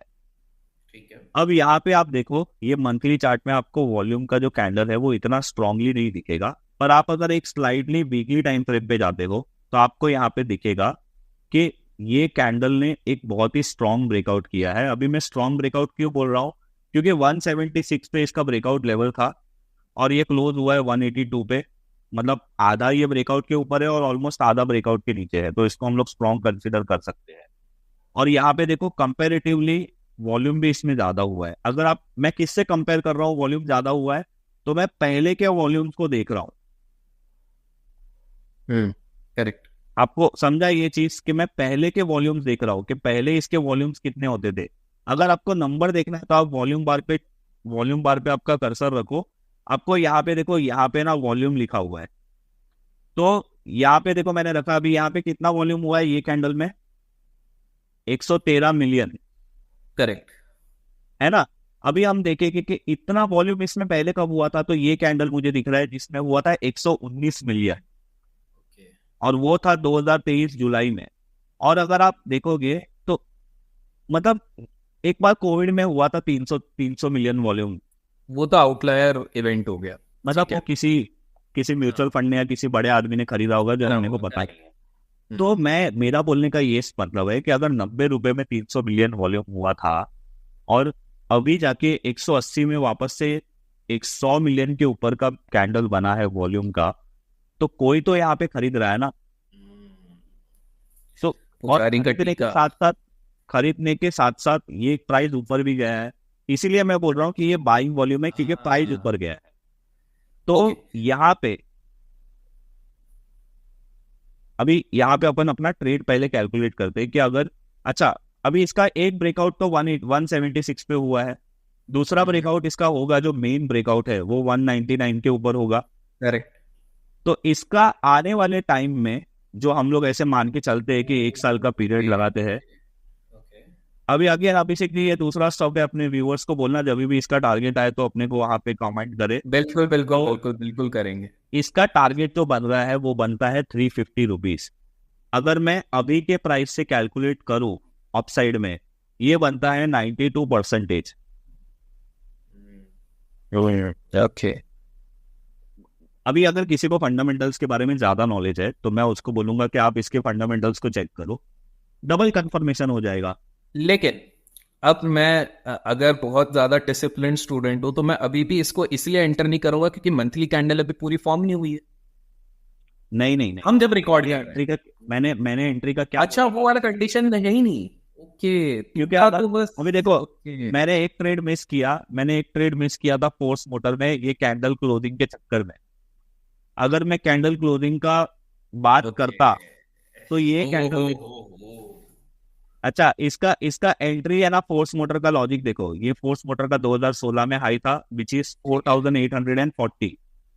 अच्छा ये कैंडल ने यहाँ पे ब्रेकआउट किया, पर ये कैंडल क्लोज कहाँ पे हुआ, 6766 रुपए पे, जो आपने स्टार्टिंग में बताया था। बिल्कुल। तो अगर आप कैंडल क्लोजिंग का वेट करते तो आपका ये स्टॉक, ये ट्रेड मिस हो जाता। और जबकि ये ट्रेड भी अगर आप यहाँ पे देखोगे, चलो अपन इसका रेंज कैलकुलेशन ही करते कि इसका रेंज कैलकुलेशन से कितना टारगेट बन रहा था, और ये स्टॉक का क्या हुआ, 9100 रुपए का टारगेट बन रहा था, और ये मंथली कैंडल है अभिषेक जी, ये स्टॉक ने 3 महीने में ही 9100 कर दिया।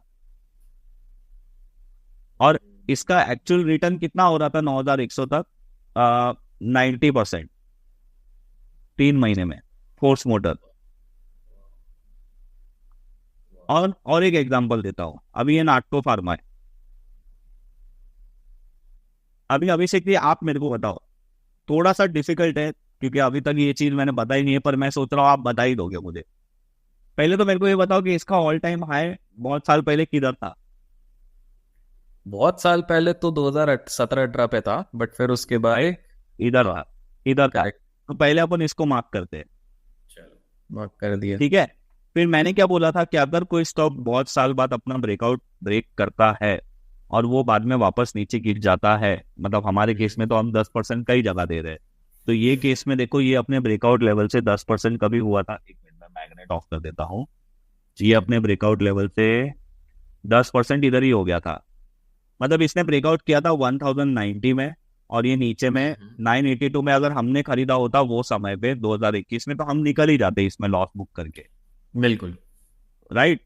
उसके बाद 10% लॉस बुक करने के बाद अगर आप नहीं निकलते ना, तो आप कितना बड़ा फंसते, देखो आपको 50% लॉस हो जाता। तो पहली बात तो ये है कि आपको 10% के नीचे निकल ही जाना है, क्योंकि अगर ये स्टॉक रिवर्स हो रहा है तो मतलब कुछ गड़बड़ हो गया है इसमें, ठीक है।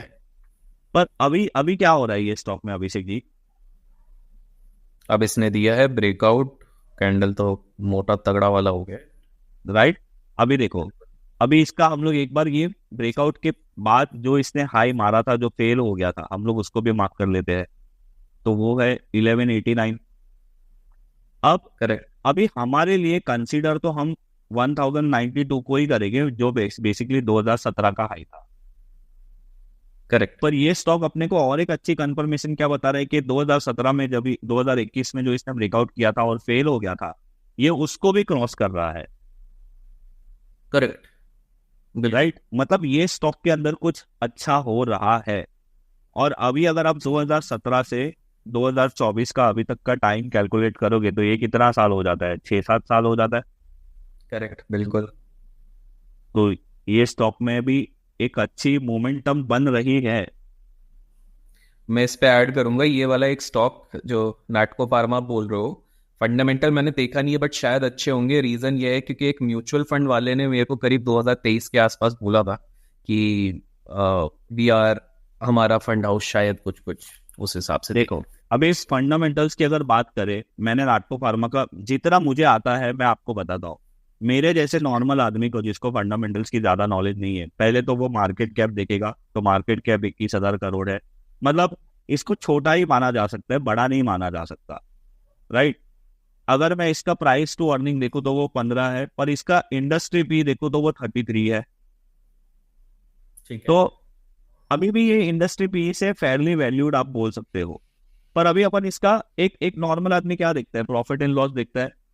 तो अगर अपन इसका सेल्स देखे अभिषेक जी, तो इसका सेल्स अभी जो मार्च के, मतलब अभी जो मार्च का ईयर इसका खत्म हुआ 2024 का, उसमें इसका सेल्स आया है 3,999 और ये वैल्यू करोड़ में है। तो आप देखो कि इसका जो सेल्स है ना, सेल्स का नंबर है ना, अब तक का हाईएस्ट नंबर है। बिल्कुल बिल्कुल। अच्छा, इसका नेट प्रॉफिट देखते हैं, वो है 1388 करोड़। और अगर आप इसका नेट प्रॉफिट देखोगे ना, तो वो नंबर भी इसका अब तक का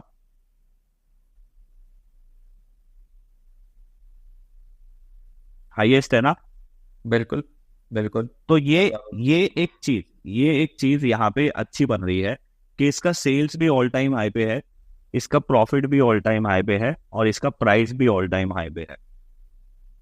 वाह, तीनों चीजें हमको एक मतलब बस मुझे इतना ही आता है फंडामेंटल्स में।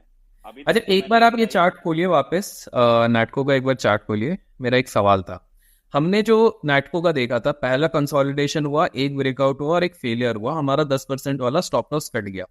क्या हाँ, मैं इसे ऐसा समझ सकता हूँ? बट हाँ, और दूसरी चीज जो आपने अभी थोड़ी देर पहले हमको समझाई आपका फोर्स मोटर वाले एग्जांपल से, कि भाई ब्रेकआउट जो दिख रहा है वो बहुत बड़ा भी हो सकता है, तो आप उसको वेट मत करो कैंडल क्लोजिंग का, अदरवाइज स्टॉप लॉस भी बड़ा हो जाएगा और आपका टारगेट भी जाएगा। पर ऐसे में विजय भाई, जो ये हमारा टेक्निकल टर्म्स वगैरह गए, ये फॉल्स ब्रेकआउट होके ये टर्न हो गया वहां से नाटको फार्मा पहली बार में, क्या कोई तरीका है कुछ हम ऐड कर दे वहां पे वॉल्यूम या कोई कुछ ऐसा, या हमको ये मार्जिन ऑफ एरर लेके चलना पड़ेगा कि नहीं नहीं नहीं, कोई, अभिषेक जी देखो, मैं सच बताऊं ना, मतलब एकदम दिल से सच बात है कि फॉल्स ब्रेकआउट को जब तक ये फॉल्स नहीं होता है ना, तब तक आपको नहीं समझ में आएगा।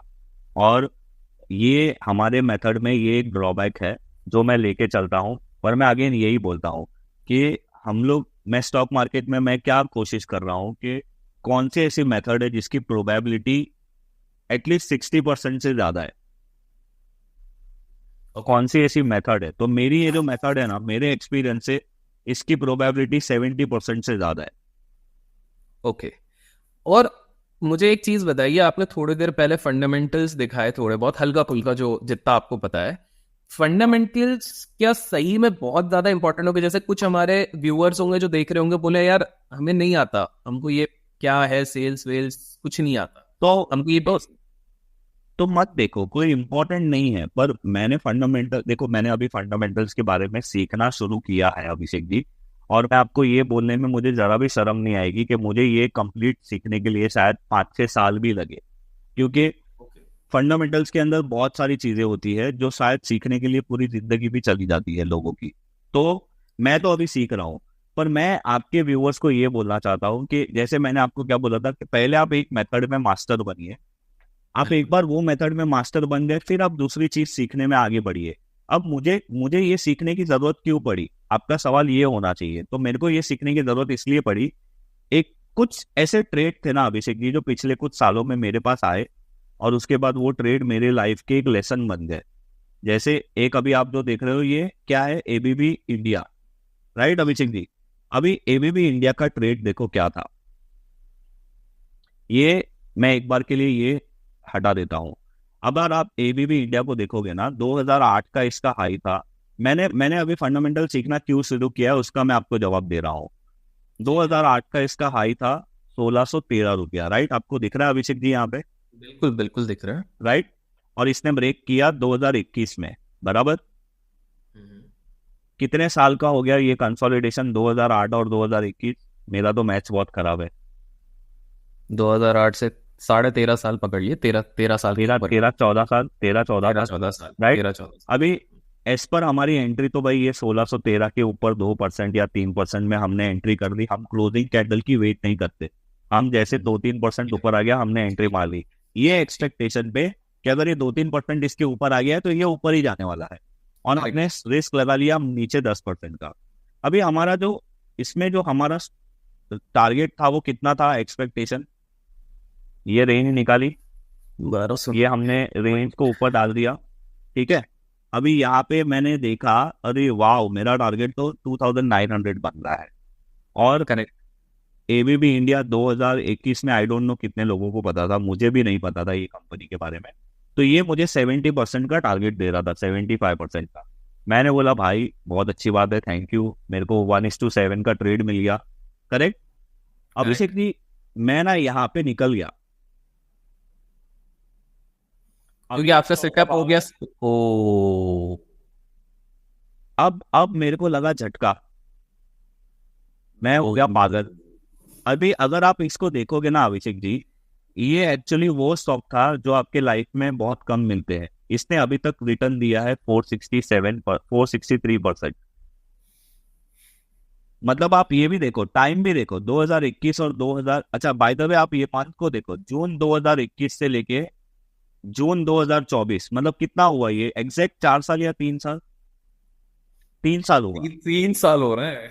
3 साल में 400 गुना, 460 रुपया, 460%। तो अभिषेक जी जब ऐसा ऐसा होता है ना, तो अपने को ऐसा लगता है कि अपन तो बहुत सस्ते में निपट गए। बाकी एक बात और एक बोल देता हूँ कि ऐसे स्टॉक है ना, आपको पता नहीं चलेगा, जब आप लेते हो आपको नहीं पता है कि कौन सा स्टॉक ज्यादा चलेगा। पर अगर आपने फंडामेंटल को सीखा तो आपको एक आइडिया मिलेगा कि अगेन प्रोबेबिलिटी की चीज है। अगर आपने फंडामेंटल्स को अच्छी तरीके से सीखा तो आपको वो, जैसे मैंने क्या बताया आपको, मैंने आपको 3 चीज बताई है जो एक अच्छे स्टॉक में होता है। बहुत साल के बाद ब्रेकआउट दे रहा है, अच्छे वॉल्यूम के साथ दे रहा है, राइट, ये चीजें मैंने बताई, प्राइस के साथ दे रहा है। तो ये 3 एक सुशील कन्या के लक्षण हैं शादी करने के लिए। बिल्कुल। पर अगर आप फंडामेंटल सीखोगे तो आपको शायद मल्टी बैगर्स के भी कुछ लक्षण मिलेंगे।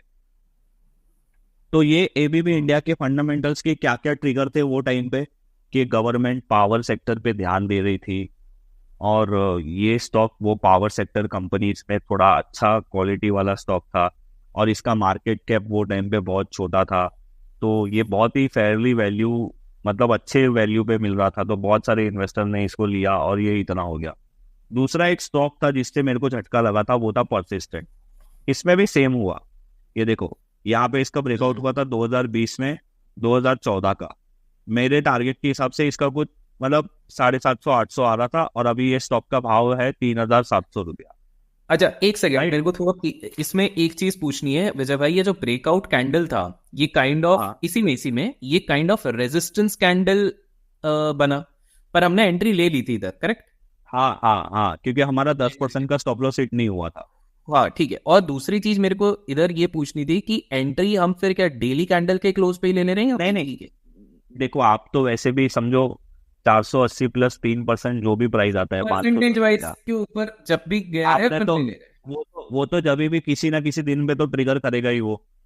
और वो दिन में क्लोज पे ट्रिगर होना चाहिए, उस दिन के क्लोज नहीं, प्राइस ये बहुत ही इजी कर, ठीक है। हाँ अब देखो, मैं अभी आपको जो रूल बता रहा हूँ ना अभिषेक जी, ये मैंने इतने सालों में ये कॉन्सेप्ट सीखने के बाद भी जो मैंने एंट्री एग्जिट्स में गलतियां की थी ना, मैंने उसको क्या किया है, मैंने उसको एक रूल बना के उसको रूल में डाल दिया है कि भाई अभी इसमें मेरा कोई इफ एंड बट नहीं आएगा। मुझे ऐसा लग रहा है कि इसको क्लोज होने दो, मुझे ऐसा लग रहा है कि इसको हम रीटेस्ट में खरीदेंगे, मुझे ऐसा लग रहा है कि अभी थोड़ा महंगा है, देखो महंगी चीज और महंगी हो सकती है और सस्ती चीज जीरो भी हो सकती है, ये शेयर मार्केट ने मुझे बहुत सालों से सिखाया है।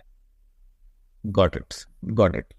या तो कंटिन्यू। नहीं, अच्छा अभी बहुत साल के मतलब बहुत बहुत ही रेयर ऐसा होता है जब आपको अपने मेथड से किसी सेक्टर में ब्रेकआउट मिलता है, जो मुझे ऑटो सेक्टर में मिला था। और अगर आपको याद हो अभिषेक जी, हम लोग एक इवेंट में मिले थे इंदौर में। हाँ, मैं भी आया हुआ था उस इवेंट में, करेक्ट। हाँ, तो कान वहां पे मैंने, हाँ, तो वहां पे देखो, यहाँ पे ऑटो सेक्टर में ऐसा हुआ था, 2018 का ब्रेकआउट हुआ था 2022 में। और जैसे अशोक लेलैंड ने कंसोलिडेट किया वैसे इसने भी कंसोलिडेट किया सेक्टर ने, क्योंकि यहाँ पे बाद में रशिया यूक्रेन वॉर आ गया था। तो मैंने आपको क्या बोला था कि अगर कोई सेक्टर या स्टॉक बहुत स्ट्रांग है तो वो अपने लक्ष्मण रेखा के नीचे जाएगा ही नहीं, भले कितना भी कुछ हो जाए। तो वो यहाँ पे हुआ। अगर आप देखोगे ना सर, तो यहाँ पे ये ऑटो सेक्टर 12,000 वाला 25,000 हो गया है। सेक्टर डबल हो गया, डबल के ऊपर। डबल से ज्यादा। तो इसके Double अंदर से। टीवीएस मोटर, एमएनएम, अगर आप सब में देखो, मारुति जो भी मैं फिर आपको, भगा था, एमएनएम भगा, मारुति ये देखो बहुत सारे एमएनएम, अगेन एमएनएम ने 2022 मई में ब्रेकआउट दिया 2018 का। और ये स्टॉक 900 वाला, 1,000 रुपए वाला, अभी 2,900 है। TVS motor, almost 3x। TVS motor 2022 जून महीने में दिसंबर 2017 का ब्रेकआउट, 790 रुपए वाला 2,500 रुपया। अच्छा, मारुति ये पार्टी में बहुत लेट है। ऐसा मैं क्यों बोल रहा हूँ, क्योंकि मारुति ने अभी 10,000 का ब्रेकआउट सितंबर 2023 में ब्रेक किया है, 2017 का। और मारुति की जर्नी अभी शुरू हुई है, जो 16,000 तक जा सकती है। अशोक लेलैंड भी आप बोल सकते हो कि लेट है। बॉश भी जैसे हमने देखा वो एक तरीके से लेट है, क्योंकि वो ऑटो एंसिलरी में आता है। करेक्ट। अभी रिसेंटली ये वाले जो स्टील स्टॉक है, ये भाई अपने जिंदाल स्टील एंड पावर, ये ट्रेड अभी थोड़ा महंगा हो गया है। पर इसने देखो 2010 का ब्रेकआउट 796 था, वो इसने अभी यहाँ पे दिया। और ये 796 के बाद ये स्टॉक अभी तक 30 मतलब 40% चल चुका है, जबकि इलेक्शन का 10% लोअर देखने के बाद भी ये स्टॉक ऊपर आया है। और एक स्टॉक है नेशनल एल्यूमिनियम, तो फिलहाल चल चुका है। पर मैं आपको सिर्फ बता रहा हूँ कि 2008 का ब्रेकआउट इसने 140 पे किया था, और ये अभी 190 चल रहा है। इसने भी इलेक्शन का झटका सहन कर लिया, और ये 50% चल चुका है। दूसरा एक स्टॉक है रिको ऑटो, इसने देखो 2005 का ब्रेकआउट 2024 में किया था, मतलब किया है फरवरी में। अभी तो इसका स्टॉक ऐसे नहीं हिट हुआ है, करेक्ट। नहीं नहीं, इसका समझो 114 में आपने एंट्री ली है तो -10%। तो अभी अभिषेक जी, मेरा मेरा इसमें बोलने का ये मतलब है ना, कि अभी आपके व्यूअर के मन में ये क्वेश्चन आएगा कि यार ऐसे सेटअप क्या हमको हर मार्केट सिनेरियो में मिलते रहेंगे? तो यस, हर हर बार अगर मार्केट कभी खराब भी होता है ना, तो there is a one sector जो चलता है। और अगर आप ये 52 वीक हाई वाला ये निकालते हो, अगर आप ये रोज चेक करते हो, तो आपको स्टॉक्स मिलते हैं। और समझो आपको कंटिन्यूअसली ऐसा होता है कि अरे मुझे तो कंटिन्यूअसली ऑटो के ही स्टॉक्स मिल रहे हैं, अरे कंटिन्यूअसली मुझे यही स्टॉक मिल रहे हैं, तो आप समझ लो कि वो सेक्टर में कुछ खिचड़ी पक रही है। Got it, got it, got it. ये है ये सारी चीज। वाह, आपने बहुत सिंपल तरीके से, और इतना सिंपल है बस आपका सेटअप, बस यही है। यही है, सिंपल तरीके से नहीं, यही है अभिषेक जी। बट मतलब दिस मैं अमेजिंग। मैं इसके लिए, हाँ, मैं इसके लिए तो मैं आपको सच बताऊं ना, कि ये जो सिंपल चीज है ना, वो सीखने के लिए मुझे 7-8 साल लग गई, मतलब वो समझने के लिए। आपका अनुभव कहता है। विजय भाई, मेरे को एक चीज बताओ, इसमें हमने स्टॉप लॉस सेट कर लिया, टारगेट सेट कर लिया, कुछ ट्रेलिंग व्रेलिंग करना है क्या हमको? ट्रेलिंग का अपन ऐड कर सकते हैं अभिषेक जी, मैं भी करता हूँ। जैसे अभी समझो, अभी मैं एक एग्जांपल देता हूँ कि समझो टीवीएस मोटर है, राइट। मैं ये एग्जांपल इसलिए ले रहा हूँ क्योंकि अगर हम इसका टारगेट कैलकुलेट करते, ये ट्रेलिंग पे मैंने मेथड क्यों निकाला, क्योंकि जब ऐसे स्टॉक चलने लगे तो मुझे लगा कि यार मैं शायद बहुत सस्ते में निकल रहा हूँ, पर आपको प्रॉफिट तो बुक करना ही पड़ेगा। समझो आप अभी ये टीवीएस मोटर के सेटअप में हमारा टारगेट था 1,340 रुपया, ठीक है। राइट। तो अगर आप एंट्री से कैलकुलेट करते हो तो हमारा जो टारगेट बन रहा था वो बन रहा था 62%, 63%। अभी आपको एज अ पर्सन ये डिसाइड करना है कि टारगेट पे मैं 50% क्वांटिटी एग्जिट करूं, कि 60 करूं, कि 70 करूं, ठीक है। आपने एक बार वो डिसाइड कर लिया, मैं जनरली बोलूंगा कि 50-60% तो आप एग्जिट कर ही दो। उसके बाद आपको क्या करना है, वीकली टाइम फ्रेम पे आना है और आपको ये स्टॉक में सुपर ट्रेंड डाल देना है। जब आपका टारगेट हिट हो जाएगा उसके बाद आपको ये सुपर ट्रेंड के साथ इसको ट्रेल करना है। देखो यहाँ पे इसका सुपर ट्रेंड हिट हो गया था, तो यहाँ पे आपका ट्रेलिंग स्टॉप लॉस हिट हो गया था 1900 रुपये में। अच्छा, सुपर ट्रेंड की जो सेटिंग है मैंने कोई चेंज नहीं की है, जो इसका इनपुट है 10 और 3 का ही रखना है। सिर्फ मैंने यहाँ पे इसका ये जो कलर होता है ना डाउन साइड में, जो ब्लू कलर होता है, मैंने उसकी विजिबिलिटी हाइड कर दी और खाली ग्रीन और रेड लाइन रखा है। पर ये आपको कब यूज करना है, जब आपका टारगेट हिट हो जाए उसके बाद। ओके, जब टारगेट हिट हो जाए तो अपना 50% बुक कर लो और बाकी को ट्रेल कर लो। जैसे ये केस में इसका टारगेट हिट हुआ था 1350 में, फिर मेरा सुपर ट्रेंड वो टाइम पे 1160 था। फिर इसने कंसोलिडेट किया तो सुपर ट्रेंड भी धीरे धीरे ऊपर आया, फिर ये स्टॉक चला। तो मेरा ये हर हफ्ते फिर मैं इसको सुपर ट्रेंड का स्टॉप लॉस का अलर्ट रखते रहूंगा अपने ब्रोकर के ऐप में कि भाई अगर ये अलर्ट बच गया तो मैं एग्जिट कर लूँ एक बार के लिए। Got it, got it. और एक चीज तो मैं अब क्लियरली, आपने इतने चार्ट्स दिखाया ना, एक चीज पे मैं क्लियरली कन्विंस हूँ, ये मेरा व्यू है, हो सकता है मैं गलत हूँ, कि आपने जो पूरे टाइप से बताया, क्योंकि मैं कंसोलिडेशन फेज और कभी कभार जब स्टॉक थोड़ा अटक जा रहा है या बड़ा कैंडल आ रहा है छोटा, इससे इतना मैं क्लियर हूँ कि आप जो कह रहे हो कि इसको कैश में ही प्रेफर किया जाए। तो this is my view. Future भैया एक्चुअली में आपको बहुत टाइम तक कोई होल्ड नहीं कर पाएगा, फालतू के स्टॉप लॉस आप लेके निकल जाओगे, फालतू का लेवरेज। तो जब तक प्रोफेशनल कोई बन ना जाए इसको बार बार प्रैक्टिस करके, तो मैं एग्री करूंगा उस पर कि उनको कैश पे ही इसको स्टिक अराउंड करना चाहिए। करेक्ट। देखो वो फ्यूचर्स मतलब वो आग वाला कोयला है ना जो आप हाथ में लेके चल रहे हो। तो अगर आप उसको उसको उसको एक ट्रिक होती है ना उसको उसके साथ खेलने की।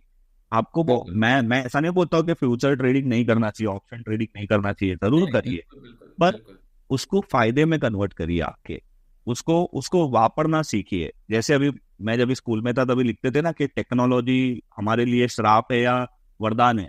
करेक्ट। तो हर चीज अपने लिए श्राप या वरदान बन सकती है अगर आप उसको सही तरीके से यूज ही नहीं करोगे तो। करेक्ट। अच्छा, ये इमामी आपने इतने बार चार्ट दिखाया है, मैं आपको नहीं, मैंने ये इसलिए दिखाया ना कि अभी आपने ये सारी चीज सीख ली अभिषेक जी, तो मैं आपको एज अ व्यूअर क्वेश्चन पूछता हूँ और जो वीडियो देख रहे हैं वो भी जवाब दीजिए। तो अभिषेक जी बताइए इसमें हमें क्या करना चाहिए। तो पहले तो ये हमारा क्वालिफाई कर रहा है, लाइन एक वो खींच दीजिए यहाँ पे। बराबर, ठीक है, ठीक है। तो ये अब हम एक बार 2.50 बिल्कुल, और हमारी एंट्री हो गई है, टेक्निकली देखी जाए तो हमारी एंट्री हो गई है। अब आप वो टारगेट को जाने के टारगेट, हाँ यहाँ पे से नीचे आइए। मैंने एक्चुअली माइंड में कैलकुलेट कर लिया था 550 के आसपास के ऊपर का, बट हाँ ठीक है, अब ऊपर लगाइए। तो अब इसका टारगेट अपना बन रहा है 1230 रुपया। करेक्ट। और अगर मैं कैलकुलेट करूँ तो ये मेरा जो टारगेट है उसका मैं परसेंटेज से इसलिए कैलकुलेट करता हूँ कि मेरा रिस्क टू रिवॉर्ड कितना बैठ रहा है। इसका परसेंटेज आ रहा है 70%, 73 पर मैंने 70 बोला है। तो अगर अभिषेक जी अपन 10% का रिस्क ले रहे हैं और 70% का प्रॉफिट का प्रोबेबिलिटी है, तो आप ये देखो एज अ सेंसिबल आदमी 1:7 is a good risk to reward ratio. अच्छा, इसमें टाइम 1 साल तो अगर आपको इसमें कुछ करना है तो मेंटली ऐसा प्रिपेयर करो अपने दिमाग को कि मेरे को इसको 1 साल देना है। अभी आप इसमें फ्यूचर खरीदोगे क्या? इतना तो रोल FII नहीं करते, इतना रोल इमामी नहीं है, FNO में नहीं है। हाँ नहीं, अगर होता, समझो अगर होता तो आप इसका फ्यूचर खरीदते, तो आप ये सोच के खरीदो कि आपको इसको 1 साल तक पालना है।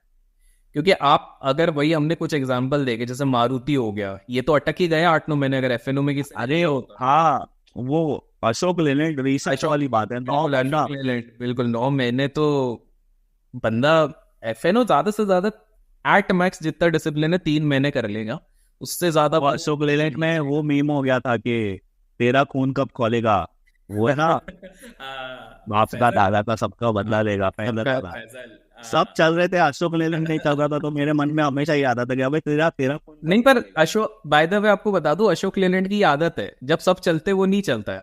आप जो 2018 के एग्जिट बता रहे हो ना, मेरे पास कैश में 2014 से लेके 16 या 17 तक का था अशोक लेलैंड, उसके बाद मैंने छोड़ा था। और ये तब नहीं चलता, बट बहुत इंटरेस्टिंग है। तो विजय भाई मेरे कुछ और सवाल हैं, अगर आप अलाउ करें। हमने स्क्रीन पे सब समझ लिया या स्क्रीन पे और समझना कुछ बाकी है? स्क्रीन पे सब समझ लिया, जो मुझे आप लोगों को समझाना था वो सब मैंने बता दिया है। बेस्ट है। और बाकी लोग तो डाउट्स नीचे लिखते रहेंगे, लाइक करते रहेंगे, ताकि अगले पार्ट में हम वो पूछें। तो अब हम स्क्रीन के बाहर आ जाते हैं विजय भाई, और मेरे कुछ नॉर्मल सवाल है। बहुत ही इंटरेस्टिंग कॉन्वर्जेशन रहा है। तो मेरे को एक चीज बताइए। आपको मैं जानता हूं कि आप एक खुद सब ब्रोकर भी है, and as a sub broker obviously मैं कहूंगा कि आप ज्यादा नजदीकियों से देख पाते होंगे, आपके क्लाइंट्स आपसे बात करते होंगे, बताते होंगे परफॉर्मेंस और ये सारी चीजें। आपको क्या लगता है सबसे बड़ी मिस्टेक जो traders at this point of time, and मैं आपके क्लाइंट स्पेसिफिक कुछ एक्सपीरियंस हुए, कुछ जो आपने देखा है कि ये बहुत कॉमन है, ये बहुत लोग कर रहे हैं, वो क्या है? रोज कुछ ना कुछ नया करना। मतलब आज किसी को फॉलो कर लिया, कल किसी को फॉलो कर लिया। मतलब जैसे बहुत सारे लोग, मैं ऐसा नहीं बोलता कि न्यूज़ चैनल देखना बुरी बात है, पर आप देखो, अगेन न्यूज़ चैनल देखो, पर आप उनके, वो लोग तो वहां पे रोज कम से कम 15 से 20 स्टॉक की आपको एडवाइस देंगे। पर जब तक मैंने आज तक मेरे किसी भी एक क्लाइंट को ये नहीं देखा है कि किसने अपनी एक पर्सनल मेथड बनाई हो और वो मेथड को वो 5-6 साल से फॉलो ही कर रहा है। तो कोई भी मेरे कस्टमर कभी भी मेथड नहीं बनाते, बट वो बस रैंडमली हर चीज़ों को फॉलो करते रहते हैं। बट अभी हम हमारे जो भी क्लाइंट्स हैं उन लोगों के साथ हर हमेशा कुछ ना कुछ वेबिनार लेते हैं, तो उसमें बताते हैं कि भाई आप इसको फॉलो करो, इसको फॉलो करो। जब तक आप किसी भी चीज़ को शिद्दत से फॉलो नहीं करोगे ना अभिषेक जी, तो आपको रिजल्ट तो मिलने ही नहीं वाला है। और वो जनरली रिटेल लोगों से वो गलती इसलिए होती है क्योंकि उनको ये बताने वाला कोई है ही नहीं कि क्या चीज़ को फॉलो करना है। Got it. अब मुझे एक चीज बताइए, हमने जो सेटअप्स देखे, इसके अलावा बहुत बार क्या हो जाता है कि मैं अशोक लेलैंड का एग्जांपल लेता हूँ, ठीक है? अशोक लेलैंड के एग्जांपल जो हमने समझा, उसमें मान लेते हैं व्यक्ति ने एंटर कर लिया, ठीक है? हाँ। अब वो बंदा बड़ा फ्रस्ट्रेशन में आ जाएगा, अरे यार 9 महीना तो कैश वाला भी फ्रस्ट्रेशन में आ जाएगा, क्योंकि उन 9 महीने मैं भी आया था। मार्केट, बिल्कुल आप खुद देखिए। तो ऐसे में हम अपना माइंडसेट कैसे बनाए, क्या रखें अपने माइंडसेट में कि हम फ्रस्ट्रेट ना हो? क्योंकि फ्रस्ट्रेशन में ही गलतियां होती है कि चलो मैं एक काम करता हूँ, कॉल ऑप्शन बेच देता हूँ, और पता चला उसने 9वें महीने भी कॉल ऑप्शन बेचा हो, या कुछ इस तरह से उल्टे पुल्टे कर दिए। तो क्या किया? इसका सबसे बेस्ट उपाय ये है अभिषेक जी, क्या मैंने आपको पहले भी बोला था कि अगर आपके पास 10 लाख रुपया है तो आप उसमें पैसा ही उतना डालो कि आप 1 साल का टाइम पीरियड लगा के चल रहे हो। जैसे अगर कोई आदमी किसी में एफडी करता है बैंक में, तो वो ऐसा तो सोचता है ना कि यार ये एफडी का 1 साल तो एफडी को रखना ही पड़ेगा। 1 साल के बाद वो अपनी रसीद लेके जाता है कि भाई मेरा पैसा क्या हुआ, राइट? तो उसको पूरे साल क्यों टेंशन नहीं होता है कि ये बैंक ने मेरा पैसा किसी को लोन में दिया है, उसने ये पैसा नहीं दिया तो क्या होगा। उसको पता है कि मेरा पैसे का रिटर्न 1 साल बाद मुझे मिलना ही मिलना है। तो अगर आप ऐसे सोच के पैसा लगाओगे और आप मतलब प्रॉपर लिमिटेशन में लगाओगे, मैंने बहुत लोगों को देखा है कि बहुत लोग क्या करते हैं कि भाई अभी विजय भाई ने ये चीज सिखा दी, अभी मेरा कैपिटल 5 लाख रुपए है, मैं एक ही ट्रेड में 5 लाख रुपया लगा दूंगा। बिल्कुल, मान लो वो बहुत लगा दिया पूरा। तब आपको प्रॉब्लम होगी ना। बॉस तो चलेगा पर बॉस शायद 1 साल लेगा, पर आप क्या कर रहे हो, रोज भाव देख रहे हो। नहीं, वो चलेगा तो सही, लेकिन डिस्क्लेमर दे दे, ये कोई बाय सेल नहीं बताए, आप बस खुद आके आपको बताएगा। अच्छा, एक मैं डिस्क्लेमर देता हूँ। मैं आपको सिखा रहा हूँ कि भाई मेडिकल में, मतलब मैं आपको मेडिकल की पढ़ाई करा रहा हूँ और मैं आपको बता रहा हूँ कि भाई ये आदमी का अपेंडिक्स कैसे निकालना है। तो वो आदमी का अपेंडिक्स एक मुर्दा पे अपन ट्राई करेंगे कहाँ कट लगाना है मेडिकल स्टूडेंट्स को, तो ही सीखेंगे ना। तो वैसे ही स्टॉक मार्केट का भी है कि अगर मैं आप लोगों को कोई कॉन्सेप्ट सिखा रहा हूँ तो बिना स्टॉक एग्जाम्पल मैं नहीं सिखा सकता, पर इसका मतलब ये नहीं है कि आप ये स्टॉक खरीदो। हाँ, मैं आपको एक एग्जाम्पल बता, हम तो ये भी एज्यूम कर रहे हैं कि इन्होंने जितने बताया, हो सकता है सारे फॉल्स ब्रेकआउट भी हो सकते हैं, हम एज्यूम्पशन लेके चल। देखो अगर आप अभिषेक जी का वीडियो देख रहे हो तो आप ये सोच के चलो कि विजय भाई ने एक कॉन्सेप्ट सिखाया है, वो कॉन्सेप्ट का आप थोड़ा बैक टेस्ट करो, उसके ऊपर थोड़ा सा आप रिसर्च करो। उसके बाद ब्लाइंडली तो किसी को भी फॉलो मत करो, भगवान को भी फॉलो मत करो ब्लाइंडली। बिल्कुल। विजय भाई एक नॉर्मल सा क्वेश्चन, ऑल दो आपने चार्ट में समझाया हुआ है, पर मैं एक ऑडियंस के हिसाब से पूछता हूँ। हमारा एक ऑडियंस आया, वो बोलता है कि भाई मेरे पास है 50,000 का कैपिटल, मैंने विजय भाई का वीडियो देख लिया है, मैंने पूरा है, वर्किंग है, जॉब करता है, तो ऐसा नहीं कि उसके पास, उसको अपना खर्चे में बाकी निकलता है, उसके पास 50,000 है। आप इस 50,000 से वो बंदा अपनी पोजीशन साइज और रिस्क को कैसे आपके सेटअप के हिसाब से मैनेज कर सकता है, थोड़ा सा इसके बारे में। तो पोजीशन साइजिंग तो बहुत ही सिंपल है कि पहले वो यही डिसाइड कर ले कि भाई 50,000 में मैं, मतलब उनका कैपिटल अगर 50,000 है तो मैं सजेस्ट करूंगा कि एटलीस्ट 5 स्टॉक में इन्वेस्ट करे। और ऐसा ना सोचे कि भाई मेरा 50,000 का कैपिटल है तो मैं 5 स्टॉक लूंगा तो सिर्फ मुझे एक दो स्टॉक्स मिलेंगे, ऐसा ना सोचे। ऐसा सोचे कि 1 साल के बाद उसने 50,000 रुपए का कितना बनाया, क्योंकि ultimately percentage of return matter करता है, क्वांटिटी आपकी मैटर नहीं करती है। 10 करोड़ वाले का भी 30% बन रहा है, आपका भी 30% बन रहा है, तो एक्चुअली परफॉर्मेंस दोनों का अच्छा है। खाली हमारा कैपिटल कम है, इसलिए हम लोग ऐसे सोचते हैं कि हमने बहुत कम पैसा कमाया। तो अगर आपने 5 स्टॉक में पैसा डाला है तो रिस्क टू रिवॉर्ड तो हम लोग हर ट्रेड में, मैंने आपको समझाया कि कैसे लेना है। तो आपका हर ट्रेड में 1:5 से अगर ज्यादा रिस्क टू रिवॉर्ड है तो ही आप वो ट्रेड लीजिए। तो आपका यहाँ पे रिस्क टू रिवॉर्ड भी सेटल हो गया और आपकी पोजीशन साइजिंग भी मैंने आपको बता दी क्या सेटल हो गई। और मेंटली भी आप शांत रहोगे कि भाई मेरे पास 5 स्टॉक है तो मेरे को कोई प्रॉब्लम नहीं है। आराम से जैसे जैसे आपका एक्सपीरियंस बढ़ा वैसे नंबर ऑफ स्टॉक्स फिर कम करते जाओ, पर उसके लिए 2-3 साल नॉर्मली प्रैक्टिस करना पड़ेगा ये मेथड को। करेक्ट। अदरवाइज क्योंकि कुछ लोग बोलेंगे ना कि विजय भाई ने तो कहा कि मेरे 3 स्टॉक्स में कॉन्सेंट्रेटेड है, लेकिन अभी आप बोल रहे हो कि 5 पे करो। नहीं, तो वो मैं आपको एक्सपीरियंस बताऊं अभिषेक जी, मैं 3 स्टॉक पे डायरेक्ट नहीं आया ना, क्योंकि मैं भी तो नॉर्मल ह्यूमन ही हूँ। तो क्या होता है ना, जब कभी अभी समझो पहले मैं एक स्टॉक में 5 लाख रुपया लगाता था, तो उसका जो ऊपर नीचे होता था उसको देखने की मेरी आदत हो गई थी। फिर एक स्टॉक में मैंने 10 लाख लगाना शुरू किया, तो मेरा मेंटल जो स्टेटस है ना वो थोड़ा सा बिगड़ा कि अरे यार ये तो बहुत नीचे गिर गया, इसमें तो इतना लॉस हो रहा है। पर धीरे धीरे मैं वो सेटल कर गया कि ठीक है 10 लाख रुपए का मूवमेंट मैं देख सकता हूँ एक स्टॉक में ऊपर नीचे। फिर अभी रिसेंटली मैंने एक स्टॉक में 20 लाख रुपया लगाया, तो अभी मैं उसकी जो डाउन साइड अपसाइड का ऑब्जर्वेशन है वो उसको मैं सेटल कर रहा हूँ। एक टाइम के बाद जब वो सेट हो जाएगा तो शायद मैं 30 पे पहुंचूंगा, 40 पे पहुंचूंगा। तो आप हर सीढ़ी स्लो चढ़ोगे। अगर सोचो कि आप पोजीशनिंग लेते हो 5 लाख रुपए की, और मैंने आपको बोला कि अभिषेक भाई एक काम करो अभी सीधा 50 लाख का माल उठा ले, अभिषेक जी उठा तो लेंगे पर रात को सो ही नहीं पाएंगे, क्योंकि उनको हर बार यही चिंता होगी कि मेरा स्टॉक का अगर 5% गिरा तो मेरे को तो कितना बड़ा नुकसान हो जाएगा। तो वो जो M2M देखने का जो हैबिट होता है ना वो धीरे धीरे बिल्डअप होता है। बिल्कुल बिल्कुल। अब विजय भाई मेरे पास 2 लास्ट सवाल है आज के लिए, जो बहुत इंपॉर्टेंट रहेंगे जितने लोग आज तक टिके। एक व्यक्ति आता है बोलता है विजय भाई मेरे को फुल टाइम ट्रेडर बनना है, क्या क्या चीजों का ध्यान रखना चाहिए, कैसा सेटअप होना चाहिए, कितने सॉफ्टवेयर खरीदने पड़ेंगे, क्या उसको 15 टर्मिनल लगाने की जरूरत है नासा जैसा सेटअप बनाने की है, क्योंकि वरना वो गुची अरमानी के कपड़े कैसे पहनेगा। मैंने आपकी भी एक रील देखी थी वैसे। तो वो तो क्या वो मैंने पता किया था वैसे। अब वो मेरे को पता है, अब वो बेसिक बात है। बट अब बताइए थोड़ा सा एक फुल टाइम ट्रेडर का सेटअप कैसा दिखना चाहिए, और फुल टाइम ट्रेडर बनने के लिए आपको इतना अनुभव, इतने साल अनुभव है, क्या क्या चीजें चाहिए होगी, ऑनेस्टली बताइएगा। ऐसा अपन को कुछ फ्लफ नहीं करना है। मैं ऑनेस्टली बोलता हूँ, मैं इंट्राडे ट्रेडिंग और स्कैल्पिंग तो करता नहीं, तो मुझे 15-20 स्क्रीन की जरूरत नहीं है। मेरे लिए सिर्फ मेरा एक लैपटॉप काफी है। मेरे पास एक मैकबुक है जो मैं ट्रैवलिंग के टाइम पे लेके घूमता हूँ, क्योंकि मैं भी वीडियो बनाता हूँ तो इसमें मुझे सही लगता है, सही पड़ता है। एक मेरा विंडोज का लैपटॉप है जो बहुत पुराना है, जो मैंने अपने ब्रोकिंग के करियर में खरीदा था, अभी भी अच्छा चल रहा है, तो मैं अभी भी उसको यूज करता हूँ। पर वो मेरे लिए ज्यादा इंपॉर्टेंट नहीं है। एज अ मेरा जो मेथड है उसके लिए मुझे सिर्फ एक लैपटॉप चाहिए, राइट। और बात रही सॉफ्टवेयर की, तो ट्रेडिंग व्यू मेरे पास जो है वो प्रीमियम वाला है, पर वो मैं आपको फ्रैंकली बोलूं मुझे ट्रेडिंग व्यू वाले ने दिया है, मैंने खरीदा नहीं है। और मेरे को उन्होंने दिया है 1 साल पहले।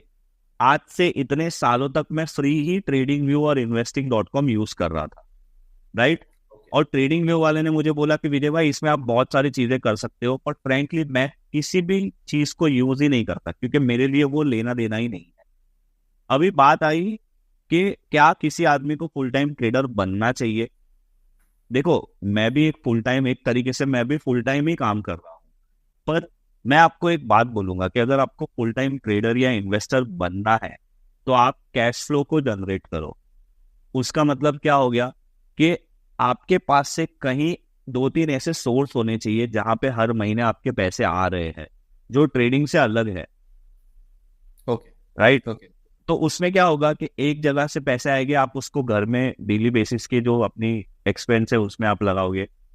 एक जगह से जो पैसे आएंगे आप अपनी इन्वेस्टमेंट को बढ़ाओगे, क्योंकि 50,000 रुपए वाला आदमी 5 करोड़ सिर्फ 50,000 से नहीं आ सकता है, उसको अपने 50,000 के कैपिटल को भी बढ़ाना पड़ेगा, राइट। हम लोग ऐसी स्टोरी सुनते हैं ना कि 30,000 से 3,000 करोड़ बना दिए, तो वो तो स्टोरी है, पर वो आदमी ने सच में 30,000 से 3,000 करोड़ बनाया है?